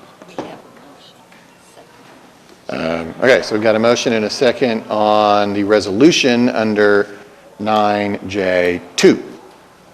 Any further discussion? Seeing none, cast your votes. Passes unanimously. 9K1, this is the public hearing regarding unsecured structures, except for the ones that were stricken at the beginning of the meeting. Is there anyone here who wishes to speak under this public hearing? Seeing none, I'll entertain a motion for the item at 9K2. Got to work on our ones and twos next time. 9K2, the resolution declaring the structures are unsecured. We have a motion and a second. Any further discussion? Seeing none, cast your votes. Passes unanimously. 9L1, public hearing regarding abandoned structures, except for the ones that were stricken at the beginning of the meeting. Is there anyone here who wishes to speak under this public hearing? Seeing none, I'll entertain a motion for 9L2. We have a motion and a second for the resolution declaring structures to be abandoned. Any further discussion? Seeing none, cast your votes. Passes unanimously. Now we are at 9M1 and 2. We'll kind of take these out of order because a public hearing wouldn't make much sense until you know what we're hearing about. So the 9M2 is a joint resolution with the Oklahoma City Economic Development Trust approving the allocation of geo-limited tax bonds in an amount of $500,000 for TTEC services. Do we have a presentation? We had a presentation last. Oh, we already had a presentation. That's right. Okay, yeah. Forgive me. No, it's good. Well, then we will return. That's the item. We'll return to the public hearing portion. Is there anyone here who wishes to speak under this public hearing regarding item 9M2, this joint resolution with the Oklahoma City Economic Development Trust? Seeing none, I would entertain a motion or discussion. Okay, we've got a motion and a second for 9M2. Any further discussion? Seeing none, cast your votes. Passes unanimously. 9N1 and 2. 1 is a resolution adopting the April 2019 update to the Community and Neighborhood Enhancement Program Project Implementation Plan. And 9N2 is a resolution adopting the August 2019 update to the Community and Neighborhood Enhancement Program Project Implementation Plan. That's a mouthful. That's pretty impressive. Like some real good bureaucrats got together on that deal. And I know we have a presentation from Eric Winger. Yes.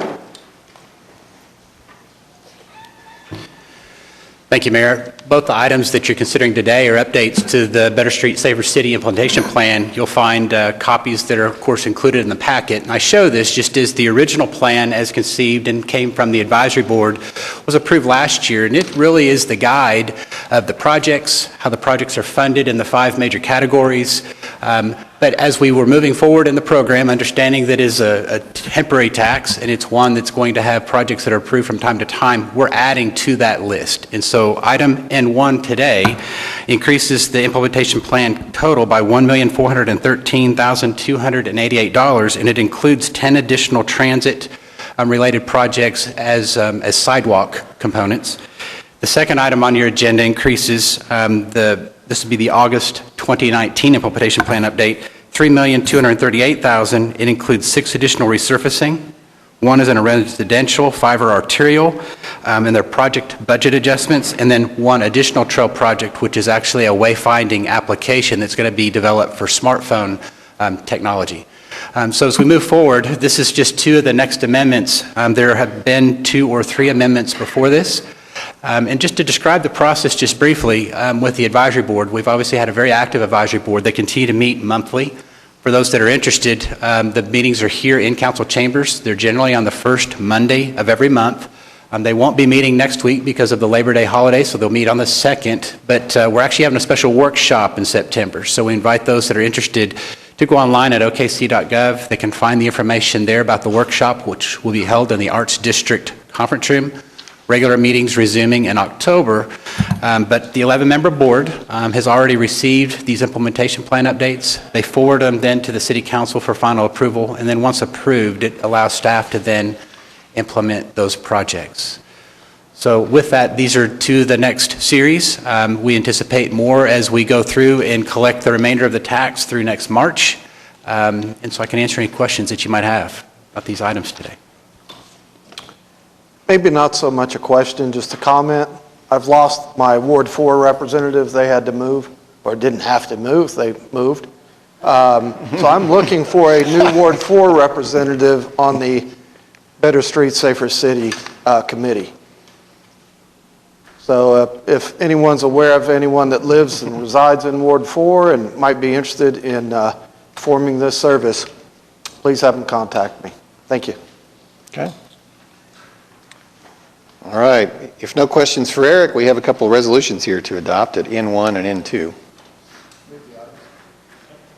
All right, I'll take that as, we'll vote separately. We'll take that as N1. We've got a motion and a second. Any discussion? Seeing none, cast your votes. Passes unanimously. And would you like to repeat that, Todd, for N2? Got a motion and a second. Any further discussion? Seeing none, cast your votes. Passes unanimously. Okay, now we're at 9O. This is a resolution approving the incurrence of indebtedness by the Oklahoma City Water Utilities Trust by the issuance of its Series 2020 Clean Water State Revolving Fund promissory note to Oklahoma Water Resources Board in the principal amount not to exceed $2.5 million. I believe we have a presentation. Yes, so Chris Browning, our Director of the Water Utilities Trust, is going to make a presentation, and he'll speak both to O and P. P is also for incurrence of indebtedness by the Water Utility Trust. Good morning, Chris Browning, Utilities Director. The Oklahoma Water Resources Board administers the Federal Water Revolving Fund Program for Oklahoma. Generally, long-term debt requires an escrow of 10% on the front side. So if we secure funds to do projects using conventional 30-year bonds, we have to set aside 10% and pay interest on that for the entire term. Through the SRF program, we don't have to have an escrow amount set aside on the front side, so it saves our ratepayers quite a bit of money. So we try as much as possible to use SRF funding for some of our projects. The Water Trust began participating in the Water Board program in FY09. This year, we have 2 projects. The first one is a $2.5 million project under the Clean Water Funds, and is specifically for source water protection. Down at Lake Atoka, we have a boat ramp that needs to be upgraded, and we also would like to build fire breaks out there, and both for source water protection. Those projects would be about $2.5 million, and they would come out of the SRF Clean Water Funds. Then on the drinking water side, the SRF, which is the next item on the agenda, $25 million would go towards final construction of the Draper Water Plant finished water storage facilities. That project is about $75 million. We're already funding the first 50 through the SRF, and we'd like to do the remainder through SRF funding as well. So approval to submit the application for these 2 loans was before you on August the 13th. The authority to receive funds requires approval by both Aquit and City Council. So at this time, staff recommends approval of these two items. Be happy to answer any questions you may have. Okay. Any questions? Seeing none. We have the resolution here for consideration. Oh, and ONP, yeah. So we'll start with O, and it would require 6 affirmative votes. Is there a motion? Got a motion and a second. Any discussion? Seeing none, cast your votes. Passes unanimously and with the required 6 votes. And then finally also 9P, this is the resolution approving the I didn't read this earlier, so I'm going to. Approving the incurrence of indebtedness by the Oklahoma City Water Utilities Trust by the issuance of its Series 2020 Drinking Water State Revolving Fund Promissory Note to Oklahoma Water Resources Board in the principal amount not to exceed $25 million. Is there a motion for that? Okay, motion and second. Any further discussion? Seeing none, cast your votes. Passes unanimously and with the required 6 votes. Thanks, Chris. Thank you. 9Q1, this is a resolution approving the request for salary continuation for Major Donald McCarthy while he continues to require rehab. I don't believe we need executive session. Got a motion and a second. Any further discussion? Seeing none, cast your votes. Passes unanimously. We previously struck item 9R, which takes us to item 9S. This is to enter into executive session on advice of the municipal councilor to receive confidential communications regarding the Oklahoma City versus Hilltop Plaza case. Move the item into executive session. Got a motion and a second. Any further discussion? Seeing none, cast your votes, and we will handle that executive session at the end of our other business. 9T, enter into executive session on advice of the municipal councilor to receive confidential communications from our attorneys regarding the July 16, 2019 grievance filed by the IAFF on behalf of Colt Hedden. Move the item into executive session. Motion and a second. Any discussion? Seeing none, cast your votes. Passes unanimously. We will also handle that executive session at the conclusion of our other business.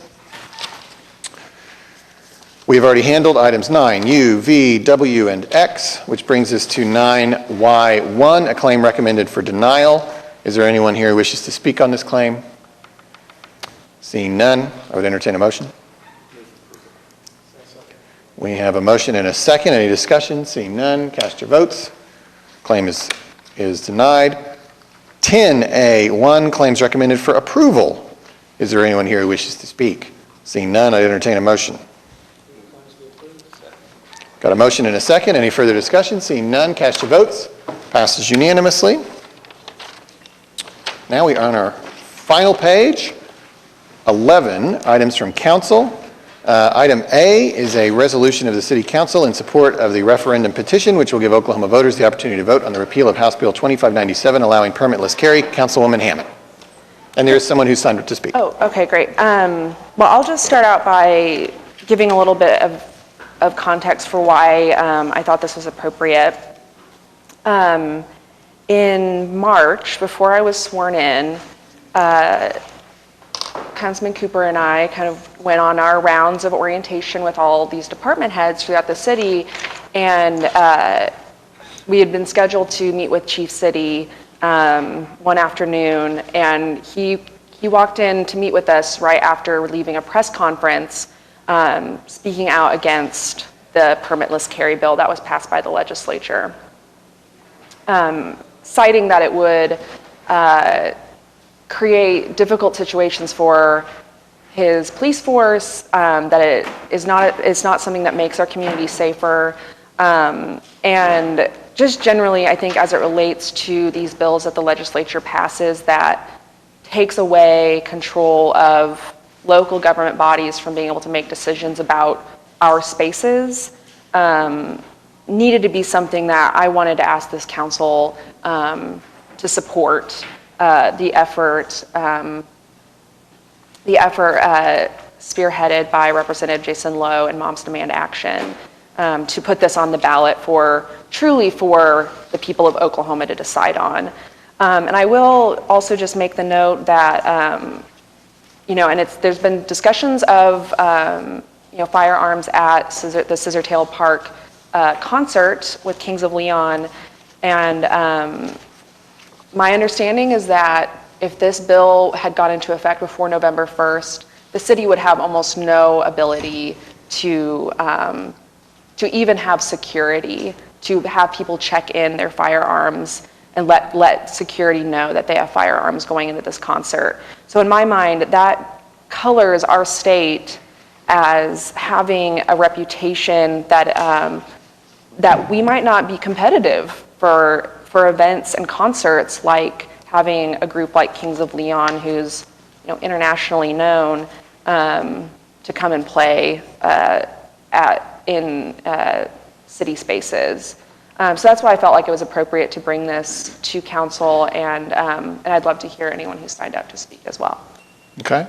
Well, maybe we'll handle that. There's only one who signed up, so maybe we'll handle that, and then we'll take other comments. Okay, well, then I'll make a motion to approve the item. Okay. Well, we've got Nick and Louise Brooke.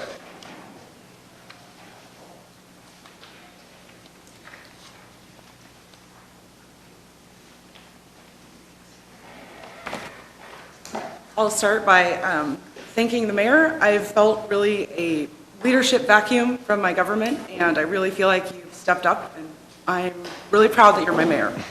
Thank you. We want to address in particular... If you could step closer to the mic. Oh, sure. Some comments about this not being an appropriate venue. I recall about 5 years ago in Ward 4, there was a question about agriculture, State Question 777, and the City Council passed 2 resolutions about whether or not we had the right as a city to regulate what kind of crap we polluted, right? And so I think it's also appropriate to do that with guns. My husband's going to have a slideshow, but that's what I'd like to say. Thank you. You ready yet, babe?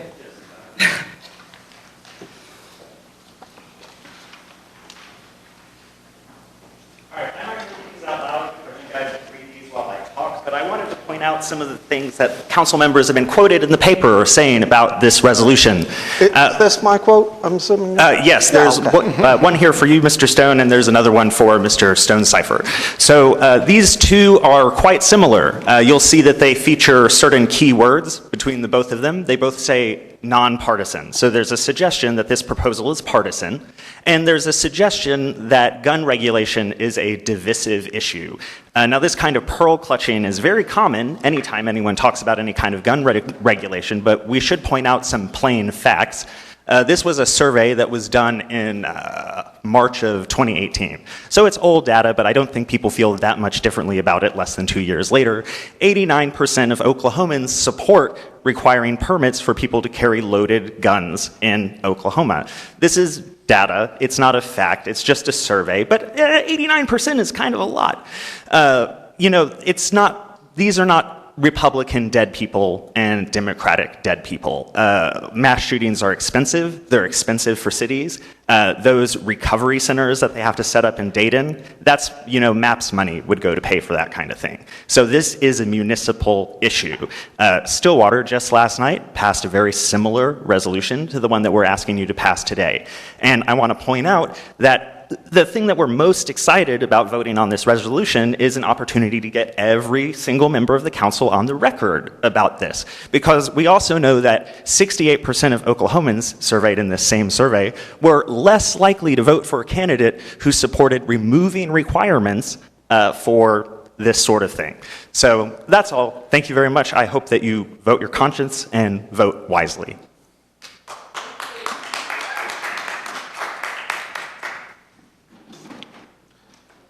Thanks for coming down to speak. Can I go ahead? Is that all right? I'm sorry. I butted in. But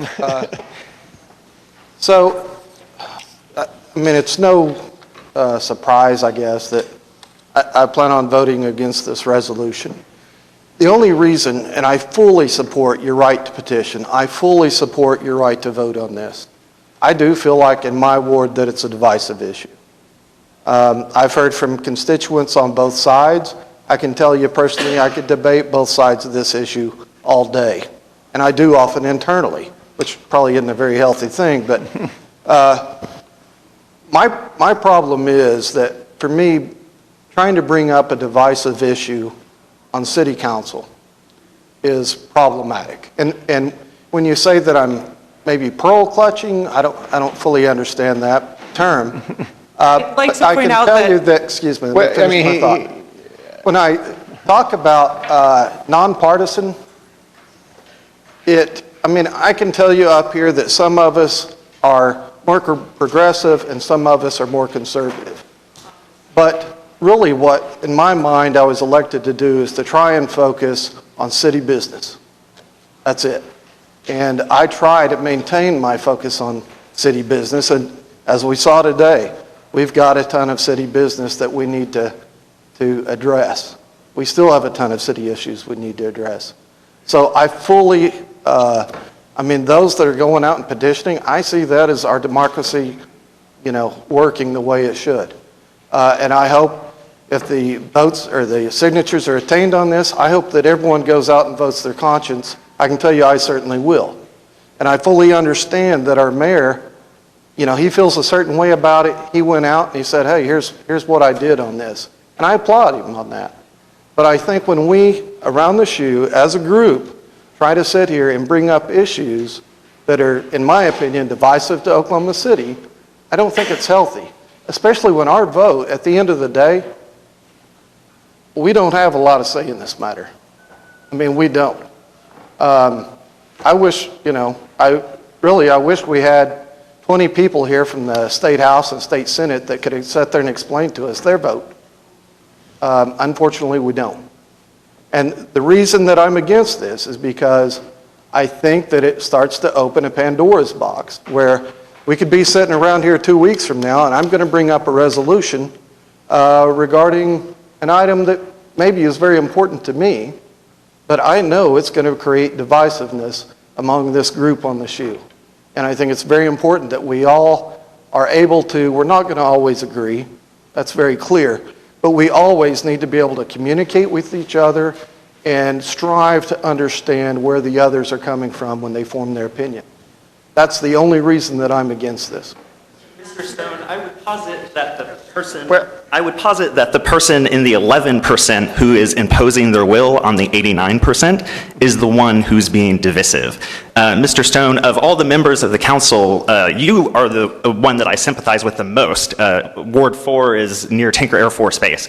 It seems likely that you would hear a lot from, firearms enthusiasts and people who are well qualified to handle firearms, but 89% of people don't feel that way. 89% of people have somebody at home who they know, who their family takes care of, who is just not quite right. Mm-hmm. And that maybe it would be better if that not quite right uncle or brother didn't have access to carry these guns around in city parks at large city gatherings. Okay, thank you. I would like to just kind of respond in that I don't think bringing something up to talk about it means we're being divisive or has to mean it needs to be divisive. So I do appreciate that perspective, but for me, just not talking about something that I do believe really does touch on city issues. It touches on business, it touches on our police force, and to not talk about it and not bring it up, and I can respect your decision to vote no, to not support it, but I sort of hear that it's not a city issue and we can't do anything about it, and I just know that a council of the largest city in Oklahoma making a decision to communicate to the legislature as a body can make a difference. And that's where I sort of feel like, well, at least we're having a discussion, right? I can really respect that we don't want to be divisive, but in my mind, not talking about something or not bringing it to the table does not avoid divisiveness. It just means that we're not talking about it. So, thank you. Well, and maybe I appreciate you bringing it up because we can talk about it. And I'm certainly open to talking about any topic. I don't want highly politically charged issues creating issues for us when we're trying to then later go back and, we'll be going back into executive session, right? And that's, I guess, my fear. Well, and my hope would be that I can, if people don't support me on this, that I would be able to separate that from something happening in your ward later. Sure. It's not a quid pro quo. It's not, and that's where I see that conversation, like, that we can have these conversations and be respectful, but that doesn't mean that, oh, no, people didn't support my thing, so I'm just going to bomb everything they ever do again. I hope that that is not the idea that people are hearing from me. Thank you. Okay, you had your time, I'm sorry. Yeah, I let you speak earlier because Todd engaged you, but I mean, you've signed up to speak and you've had that time. Councilman Yeah, Stonecipher. I'd like to speak briefly. I spent the weekend looking at this. I took it really seriously. I looked at the applicable statutes. I looked at our city charter. I can't support the resolution just because we are a nonpartisan body. And that's what's really moved us ahead of other cities. And the more and more I looked at this, especially the statutes that are applicable here, we're dealing with criminal statutes that deal with misdemeanors and removal from office if we get this wrong. And what scares me is there's never been a district court, a court of appeals, or a Supreme Court case that's looked at the statute that this resolution is based upon. And so the more and more I looked at the resolution, I focused on the words, the repeal of House Bill 2597. Well, what if I wanted to submit a resolution today that said the support of House Bill 2597? Or to reach out to other people that are against this to make it net neutral, say the repeal or support of House Bill 2597, not taking a side. And I just feel that word repeal takes a side. It sends the wrong message. Last year we had a new governor elected, a new legislature elected. They implemented this law as they believed it was the will of the people. And I'm all for people going out and passing referendums and having state questions act upon. I just don't think it's our job to draft resolutions that talk about a repeal or support, especially when there's no case law in this area to support us doing that, and especially when the statute talks about misdemeanors and removal from office. And so I can't support this resolution. Thank you. Well, I'd like to say I want to thank Representative Jason Lowe, who is actually my representative and represents the area where I stay, to stand up and say something needs to be done, because something needs to be done, quite in fact. And I think while we say it is not city business, to even Joe Best's point, it is city business when we have safety issues and concerns for those in our communities who will be affected tremendously in some aspects by the color of their skin if they choose to carry. And I know this should not be an issue of such, but unfortunately it is when we're looking at that. So those are the things that we have to also take into account. And I think most of us are quite nervous about what's going to take place in November. In listening a couple of weeks ago when we had the presentation about mass shootings and what that looks like, I mean, obviously my mouth dropped to look at those numbers. And I mean, when you continuously see mass shootings, you get numb to it. And that's not a feeling that we should have, being numb to many people being shot.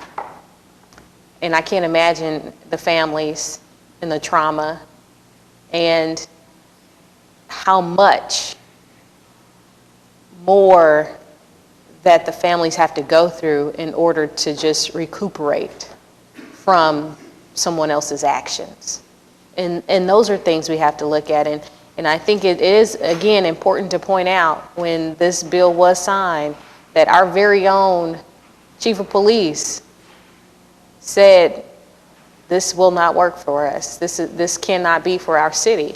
And I think when you have people of that influence who help to regulate statutes, ordinances, and laws for our city and state, that we should be paying attention. And that's how I feel about the resolution and in general what November will bring for our city and our state. Councilman Cooper. Super brief. Thanks to Representative Lowe for asking the people of Oklahoma to make their voice heard one way or the other. I'm just excited that people have that opportunity, so thank you for that. Because I heard those concerns from our previous police chief, I hadn't even taken office yet. It was strange to hear him go from that press conference on this topic to meeting with Councilperson Hammond and me, and for him to just be that blunt about his very specific concern for law enforcement, for his officers. And then as I was looking, like Councilperson Stonecipher, I started reading over the weekend and saw that Oklahoma State Bureau of Investigations was also concerned about this. So when law enforcement is saying something like that, that gives me pause for concern. So I would just encourage everybody to do your homework on this, look at what law enforcement has said, and then come to your own conclusions. That would be what I have done as well. So. I love what you just said there. Come to your own conclusions. Thank you. I teach how to write argument essays and conclusions, so thanks for that. Councilwoman Hammond, oh, go ahead. Well, I was just going to say, can we vote? Well, we had a motion. I don't know that I actually heard a second. There was not a second. He did not sign up, but if you would like to speak, Representative Lowe, you are most welcome. We've had quite a few Thank you, Council, for this opportunity to speak to you, especially the mayor. Thank you for your leadership. Thank you, City Councilwoman Hammond, for this resolution. And of course, my City Councilwoman, Nikki Nice, who represents me. First of all, I would like to make it clear, this is not a partisan issue. This is not a Republican issue. This is not a Democratic issue. This is not even an independent issue. This is a people issue. This is a safety issue. We are not attempting to take away anyone's guns. All we're asking for is the status quo, which is training and a permit. That's all we're asking for. And we're asking that the people in the state of Oklahoma, the voters in the state of Oklahoma, decide this issue. We want the voters to decide this issue. And to the naysayers that are sending out this misinformation, that we're trying to take away people's guns, I say to you, the people that always cite the Second Amendment, that always cite the Constitution, what is more enshrined in the Constitution than the right to vote? To exercise your right to vote. And that's all we are asking for the people in the state of Oklahoma to make a decision on whether this law is good or not. So I'm imploring all of the individuals in this state who has a petition, who has not signed the petition, to sign this petition, to bring it into to the offices across the state. We have tremendous volunteers. This is a grassroots operation with absolutely no funding. Just volunteers across the state, Tulsa, Oklahoma City, Stevens County, Lawton, all over this state that have been empowered to get this done, to change this dangerous law. It's just been amazing. So we're asking that if you have a petition, to turn it in. If you have not signed the petition, look at my Facebook page, Representative Jason Lowe, or call my office at 405-232-8500 to get more information. But once again, this is not a situation where we're trying to take away an individual's right to bear arms. All we're asking for is an opportunity to vote on this matter. Thank you once again, Council, this Council, for this opportunity to speak.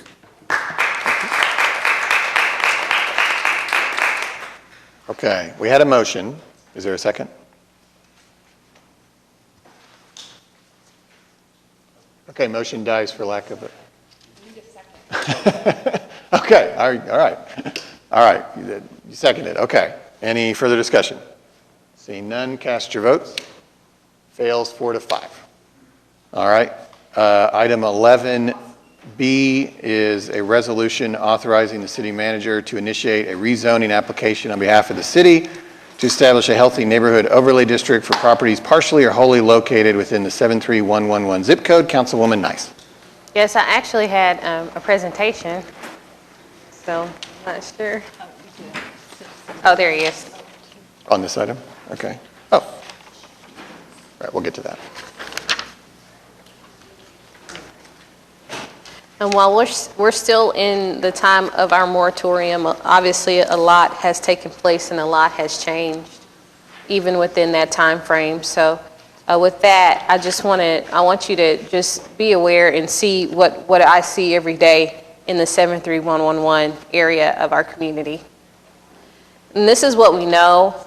Northeast Oklahoma City has the highest morbidity rate in every major disease in comparison to other Oklahomans. More people purchase food items outside of Northeast Oklahoma City than within.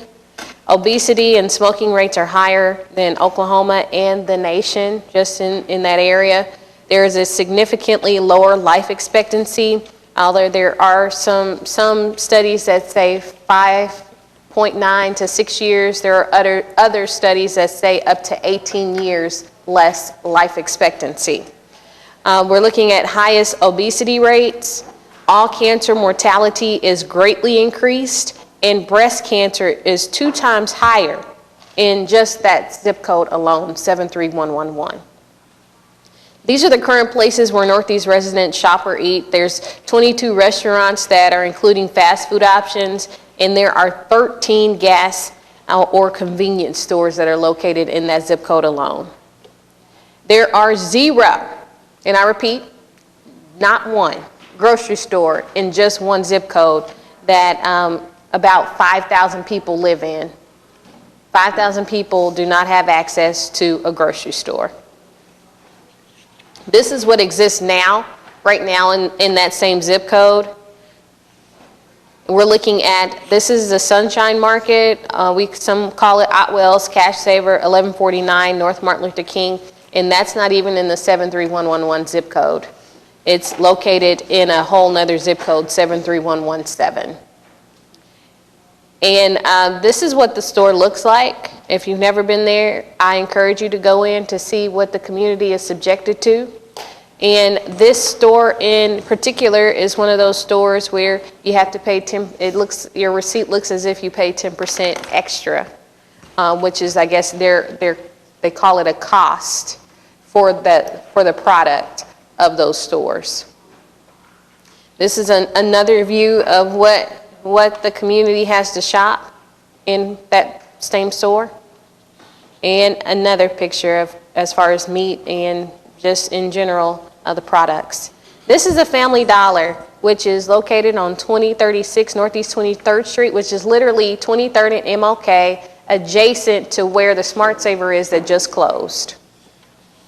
This is yesterday. This is what the dairy and frozen and grocery looks like in this store. And this is a small box discount store. This is another shelf that lies within this store. As you can see, there's literally nothing on the shelves for our consumers and our residents to have anything of quality and access to anything fresh in this store. There's also a Dollar Tree, 1116 Northeast 36th Street. And in that store, as you can see, it has a couple more items, but they're just as bare. But when we're looking at what the offerings are, everything in that area is processed. So no options. What would help that zip code? Access to fresh fruits and vegetables, more healthy food choices, more grocery stores, available fresh fruits, additional stores that carry fresh and inexpensive produce, access to fruits and vegetables, better grocery stores with choices and education. And as grocery stores leave, so do other independent businesses in the community. And that's one of the things that we know has happened within the northeast quadrant of our community. At one time, Every time I have conversations with people, they're like, that have grown up within the community, they say, I remember at one time we used to have 4 grocery stores. I remember that. There was one around the corner from my house when I grew up. As I continued to grow, that store closed and that whole shopping center ended up closing with it. And it was an eyesore for years. Small box stores have an average of 8 to 9 people on staff. When I went to the Family Dollar yesterday, I saw 3 to 4 people working in that store. And that was midday afternoon. So that means if we had larger stores, larger options, we could have more wages, more people working, and better options and opportunities. Independent stores, which is more likely the store, which is the cash saver, they employ an average of 14 people, and I still don't think I saw that many people in that store when I was there yesterday afternoon. So that tells you where we are. And with that, we're going to have more information about the Healthy Neighborhood Overlay District for just this particular zip code of 73111.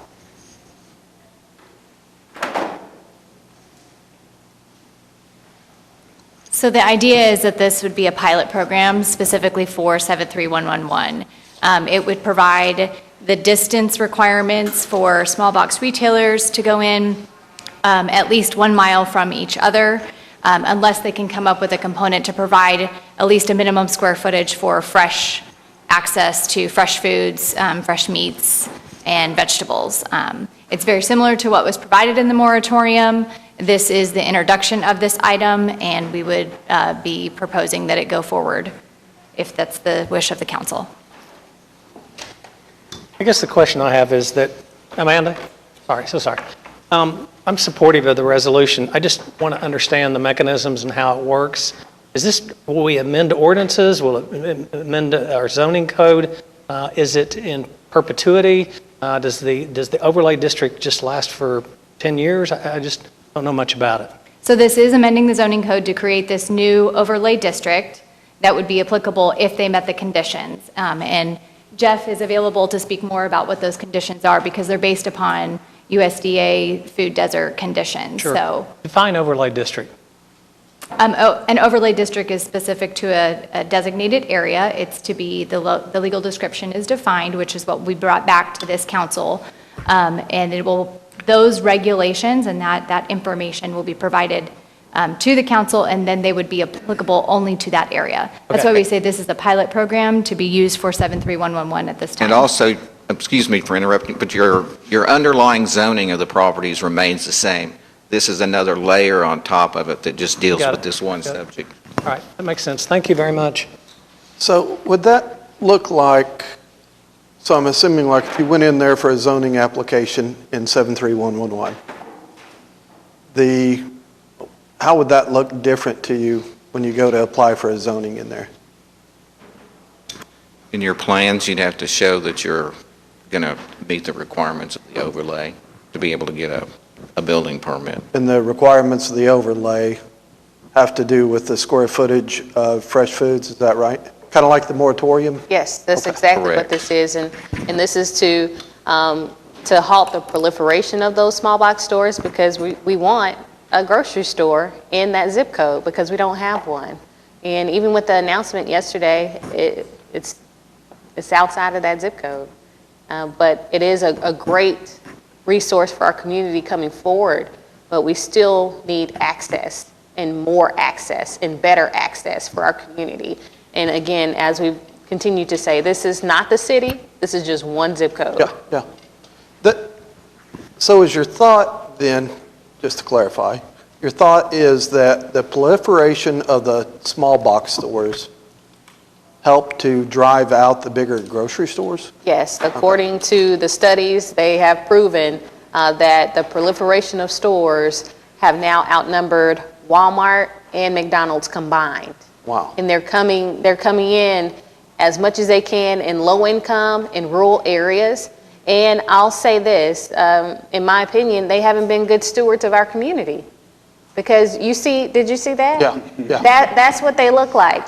And when I got elected in November, there was one of those stores in particular, they didn't have heat for weeks. And there was a concern because there was no local oversight. And it had to go all the way to the top in order for these people and the residents, and not only the residents who had to shop there, but the people who had to work in those conditions because they have to make a living. They had to work in those conditions. And just last month, we had another one of these Family Dollar stores that did not have air conditioning.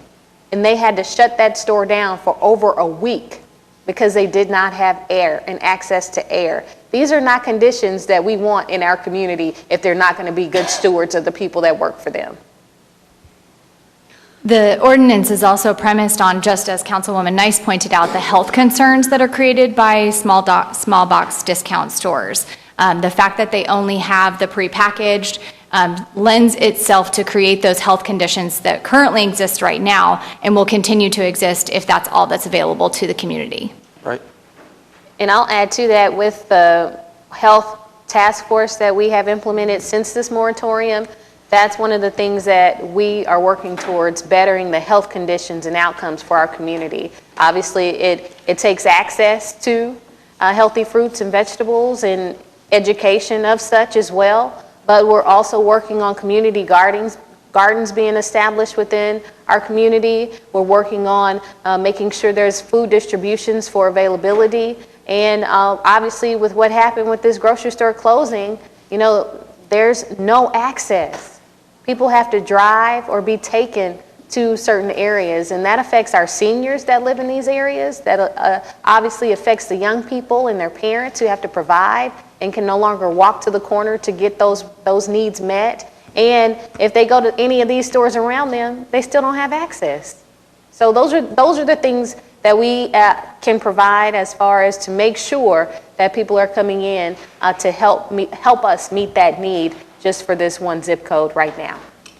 Just a general question. Have there been studies performed yet to where these actions have been put into place, and do we know the results of those actions?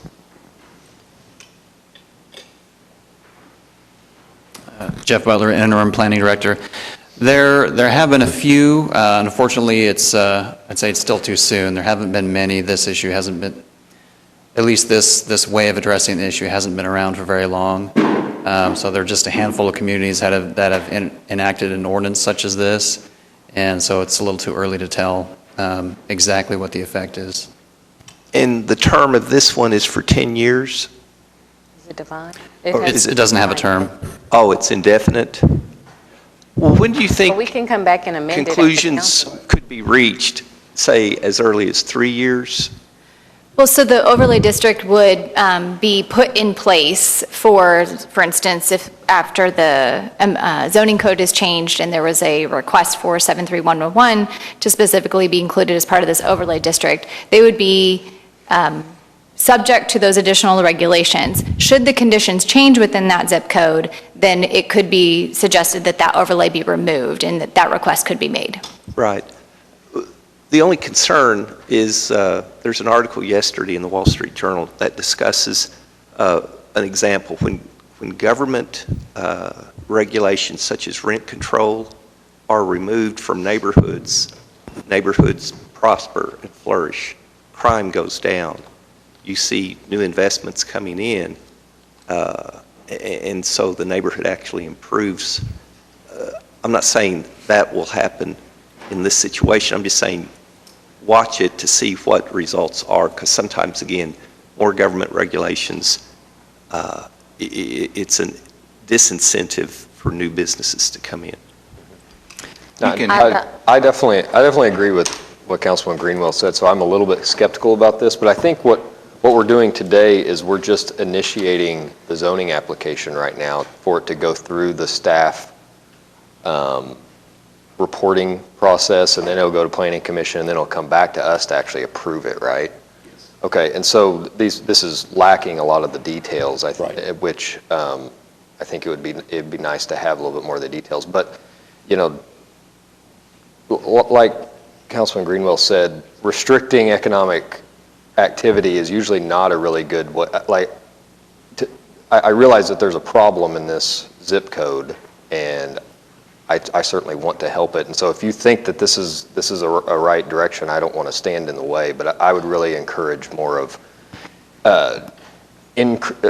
improving the homes in the area, improving the infrastructure in the area, improving the education choices that the people have in the area. All of those things, I think, will have a longer effect and a better effect on it than restricting economic activity. But again, I don't want to stand in the way of the process. So those are just my a little bit of skepticism from me.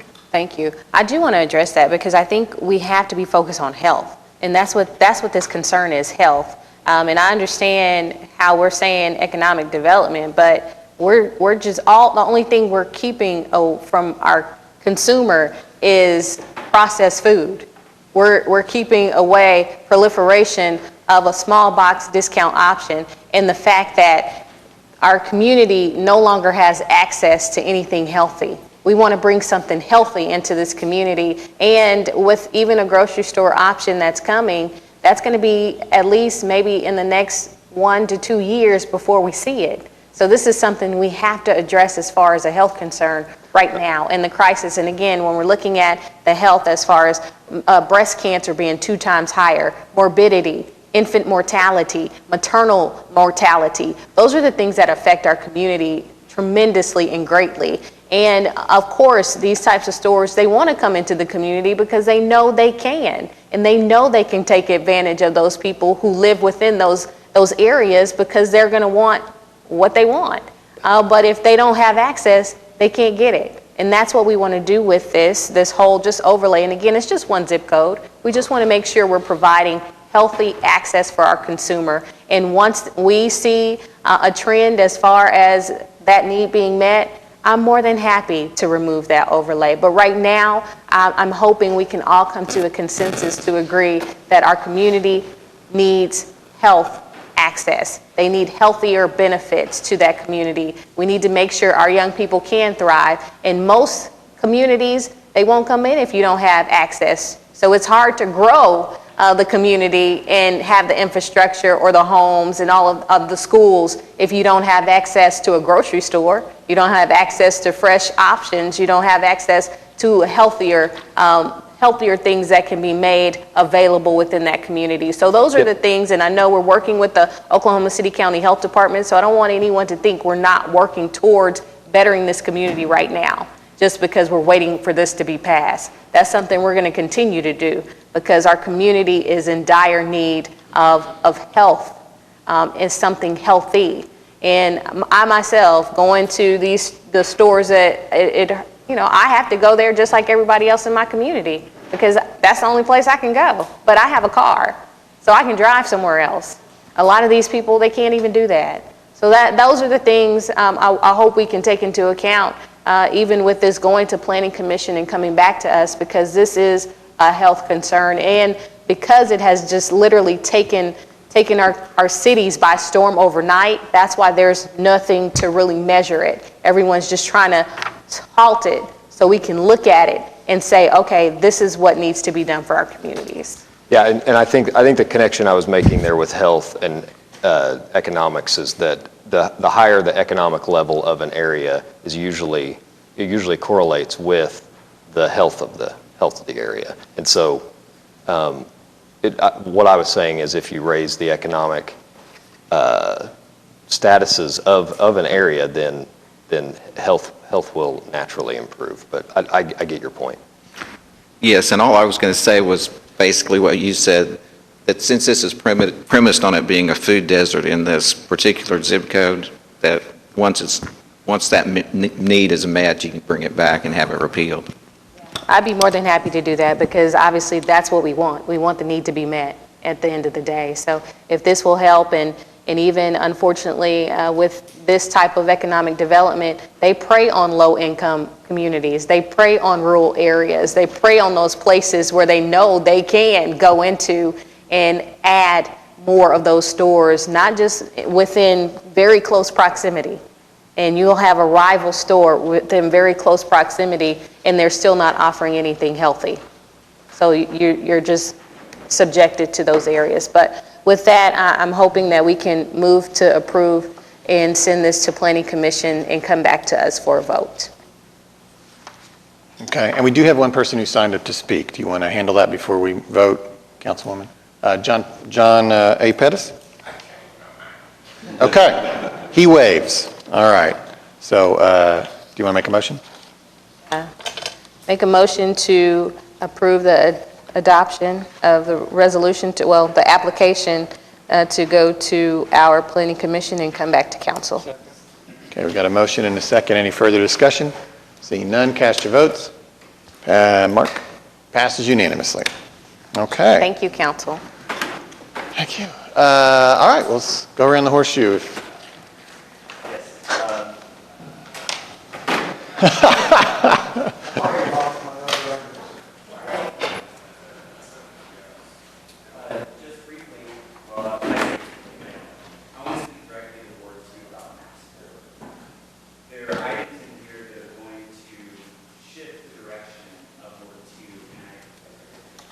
I'd like to speak directly to the citizens of Ward 2 about MAPS 4. Sorry, my microphone was not on.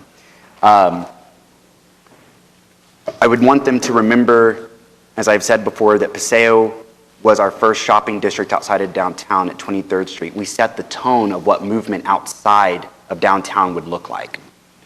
And today we heard the 23rd Street Uptown district renew the promise of that movement from downtown when they applied for their bid.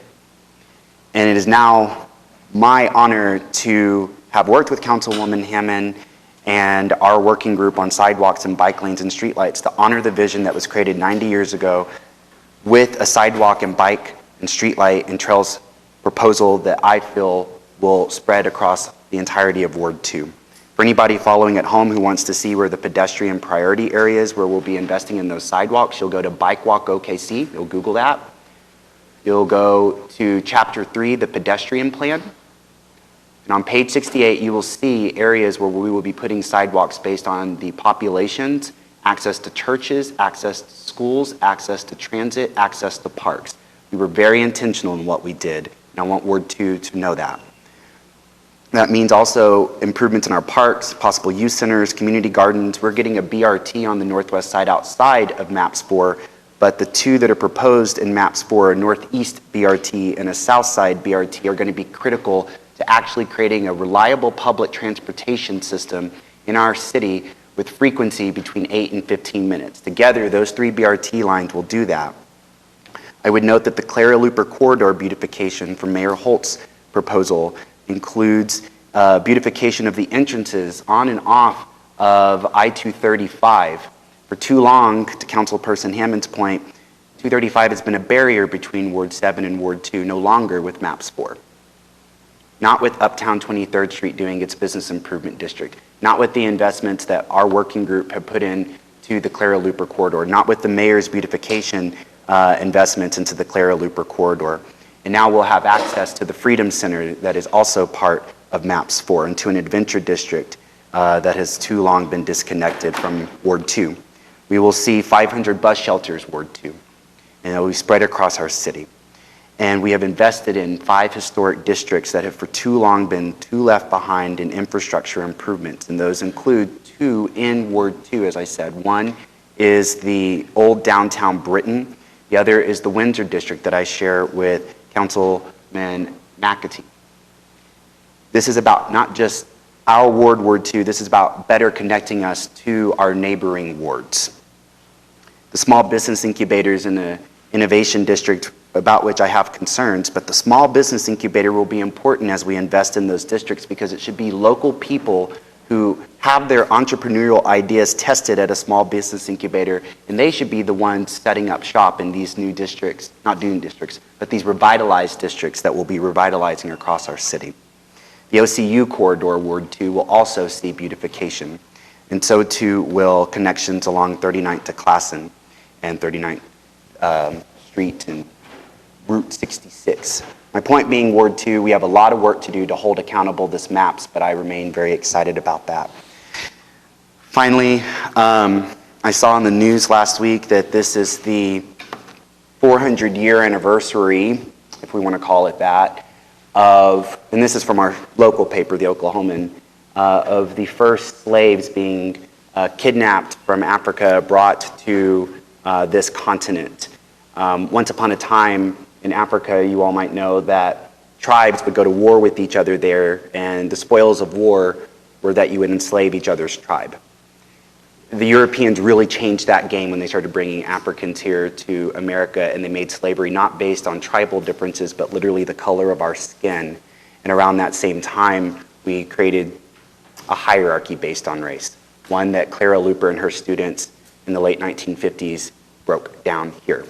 And it is, again, my honor that MAPS 4 should honor her students and their struggles and triumphs to make sure that all of us, regardless of our religion, our sexual orientation, our gender identity, our religious beliefs, our skin color, how we love, whatever, are able to call Oklahoma City home. I hope that this MAPS continues that forward step. Thank you.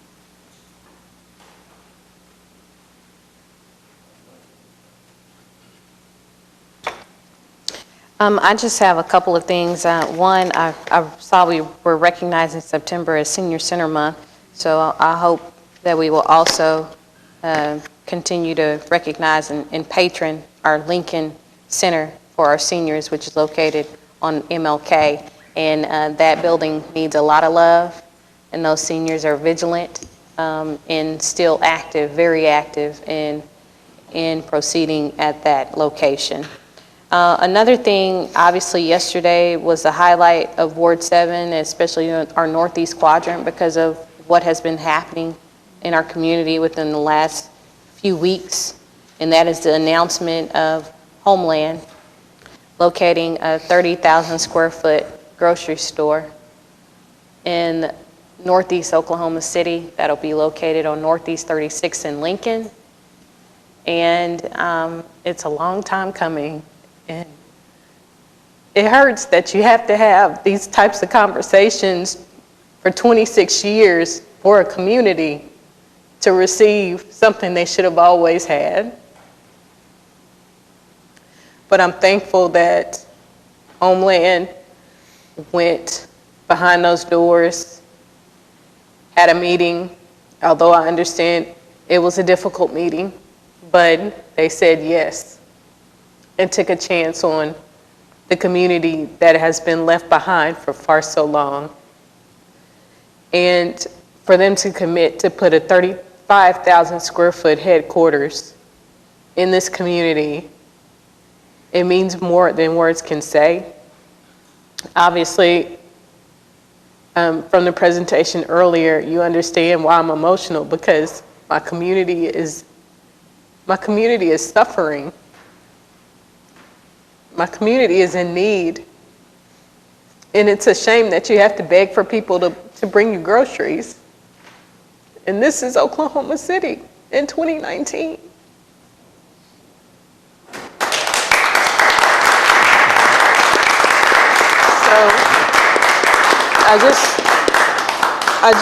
I just hope that this will be, and I know that this will be the turning of the renaissance that was created by that TIF in 2015 to better Northeast Oklahoma City, piece by piece, infrastructure by infrastructure, street by street, community by community, and that the morale for this community will be uplifted, and that we will be rejected no longer from the things that we pay our taxes for, the things that we deserve and we need.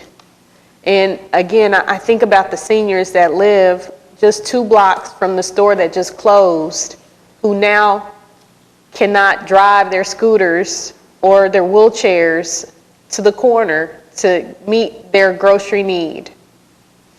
And now we have a commitment from someone to bring in something that we need.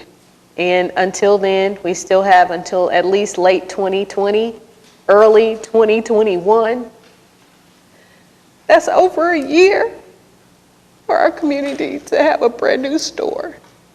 So, I mean, obviously it hurts, and the things that we have are not sustainable enough, and our community will continue to suffer. But I thank the city, I thank our Embark, I thank our community, I thank our churches, I thank everyone that has sent an email or started a conversation or a text to say, what can we do to help? And that is what 10KC is. What can we do to help? And I hope we will continue to help as we see the dirt move in hopefully November, and as we see that building and that store being built brick by brick, with the pharmacy, with fresh fruits and vegetables, with fresh meat, and things that our community has been denied. So I didn't expect to be emotional about it, but because while this is still a victory, we still have so many hills and climbs. So I hope you all will help me to continue to be advocates for not just our own particular wards, but for our community and our residents that live within those who have not received what they need. So with that, I'll say thank you, and I just want to leave you with a quote from this Wall Street Journal, New York Times, I'm sorry. It's from their 1619 project, as James mentioned too. Let us use history to inspire us to push a country forward, to help us believe that all things are possible, and to demand a country lives up to its stated ideals.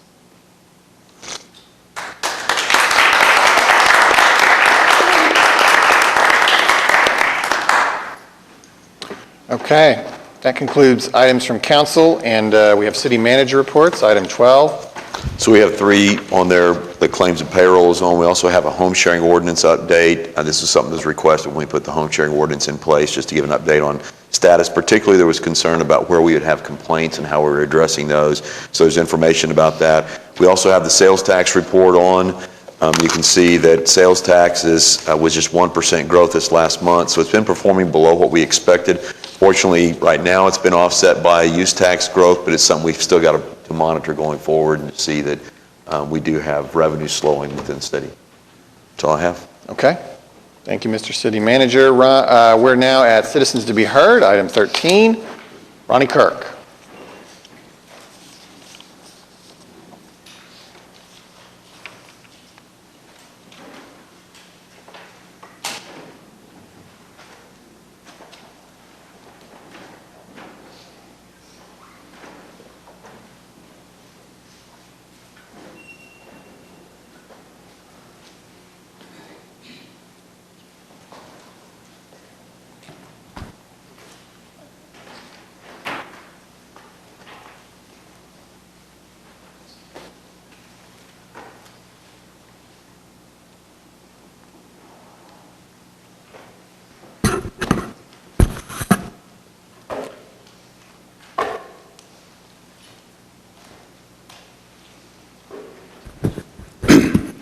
My name is Ronnie Kirk from Ward 7. My address is 2328 North Missouri, here in Oklahoma City. I am the president of Ward 7 Justice Seekers. I'm the vice president of the Men Association Foundation of Oklahoma City. We also have a sign in Douglas Park that we adopted Douglas Park. But today I come down to talk about, I came here July the 18th. I went up to the Park Development Department up on the 4th floor. I already talked to Melinda Miller and Doug Couple 2 months ago. Every time I come down to talk to 2 people, they always tell me what I want to hear. Always talking to 2 people. I never have like to talk to 2 people because they'll tell you what you want to hear. But on the fourth floor, they told me Lost Lake Recreation Area was a leased property. For years, we went on 23rd and Center Road on city property to that park area. But last week, I went down there and found these city tractors cutting this leased out property. I brought y'all the pictures. Upstairs, they say the city didn't cut leased out properties. Yes, they do. And also went to all the senators' offices in the past. I got all their cards in my folder here, all of them cards. Mr. David Hall got yours before you even come over to represent the council. I gave y'all the same information about putting these chips in these guns. I gave, and 5 city council members, I even demonstrated, y'all are new, I even demonstrated how a person untrained person with a gun shoot. They shoot over their head, and your hand don't stop shooting until your clip is empty. You would kill more people just by nervous reaction. Now you finish. Everybody's got weed license to smoke weed. They run around here kind of out of control, not out of control, but not thinking. But if they got a gun and somewhere anything pop or go up, y'all seen on the national news where they heard shots at a mall and everybody just scattered and run and jumped over kids. And it wasn't even a gun, it was just things going off. They need to take it under consideration what's going to really happen when everybody's doing all these different things that they're trying to do, and they out with everybody got a gun.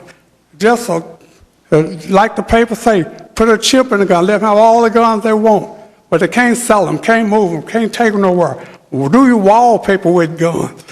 And just that you have control of where they at.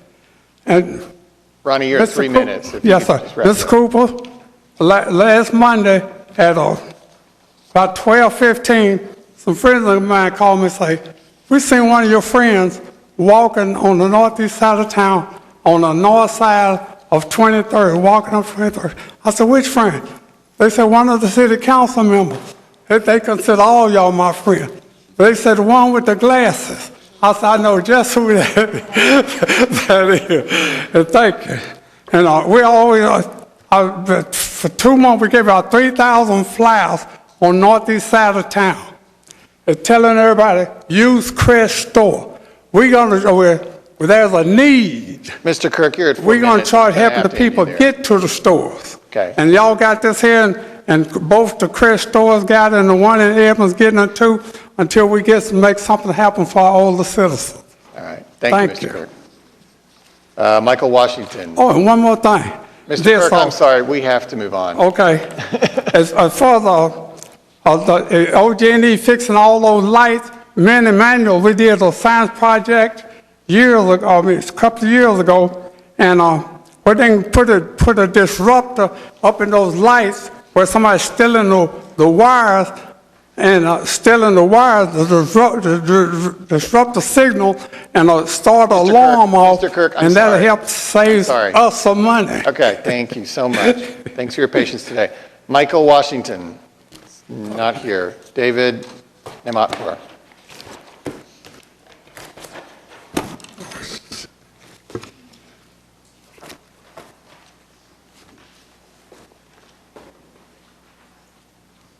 Hello, my name is David Amatpour.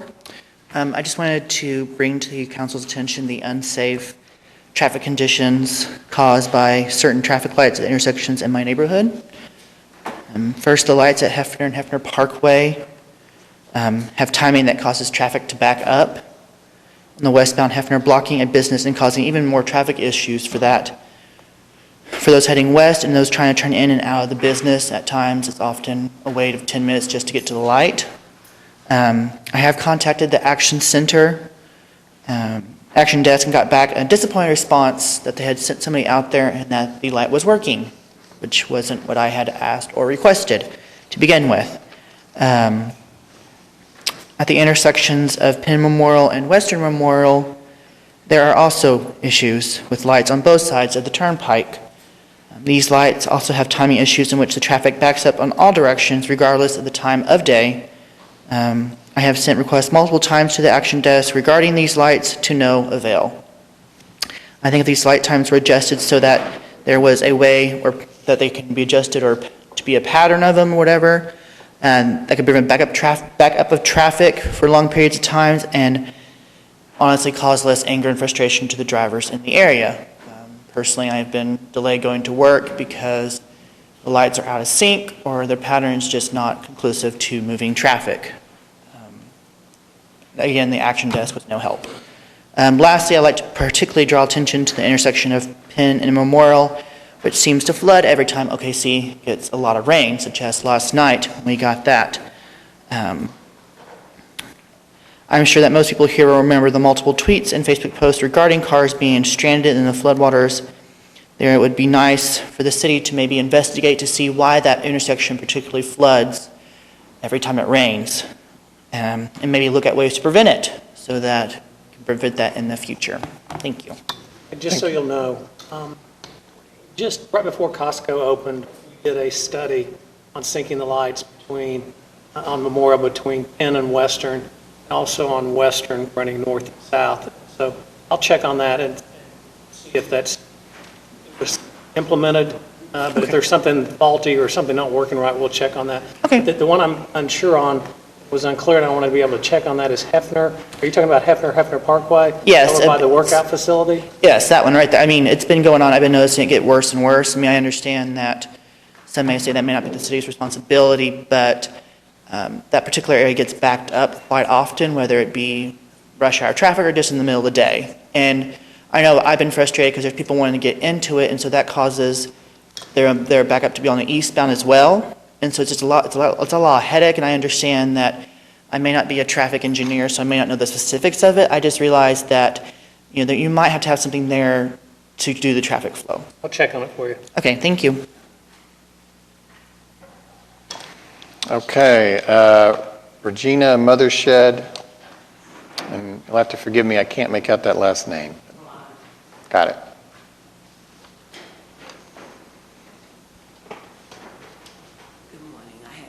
Work, but we had an outage last night.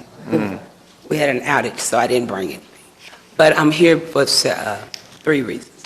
I was just sent something about the maps for adding Foster Center to Henrietta B. Foster to your maps for, and the creation of a new Henrietta B. Foster Center. First of all, it's already created, so you don't have to recreate it.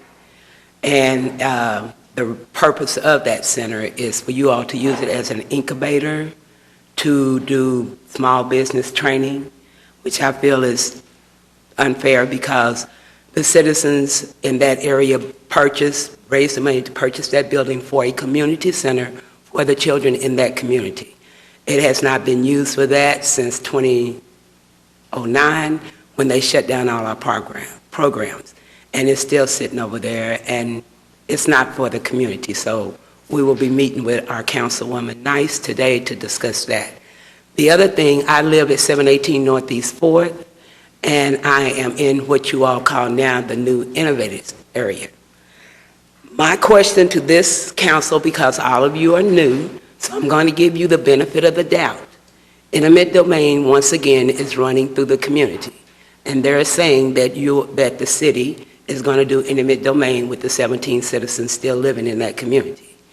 We need to know, truthfully, is this a fact? If it is, we want to know so we will know what we need to do to protect ourselves because we're not wanting to move. You all want us to move. We don't want to move. So we're being overran by people sending us cards telling us that they want to buy a property. I walks out and look at my yard because I know I don't have a for sale sign.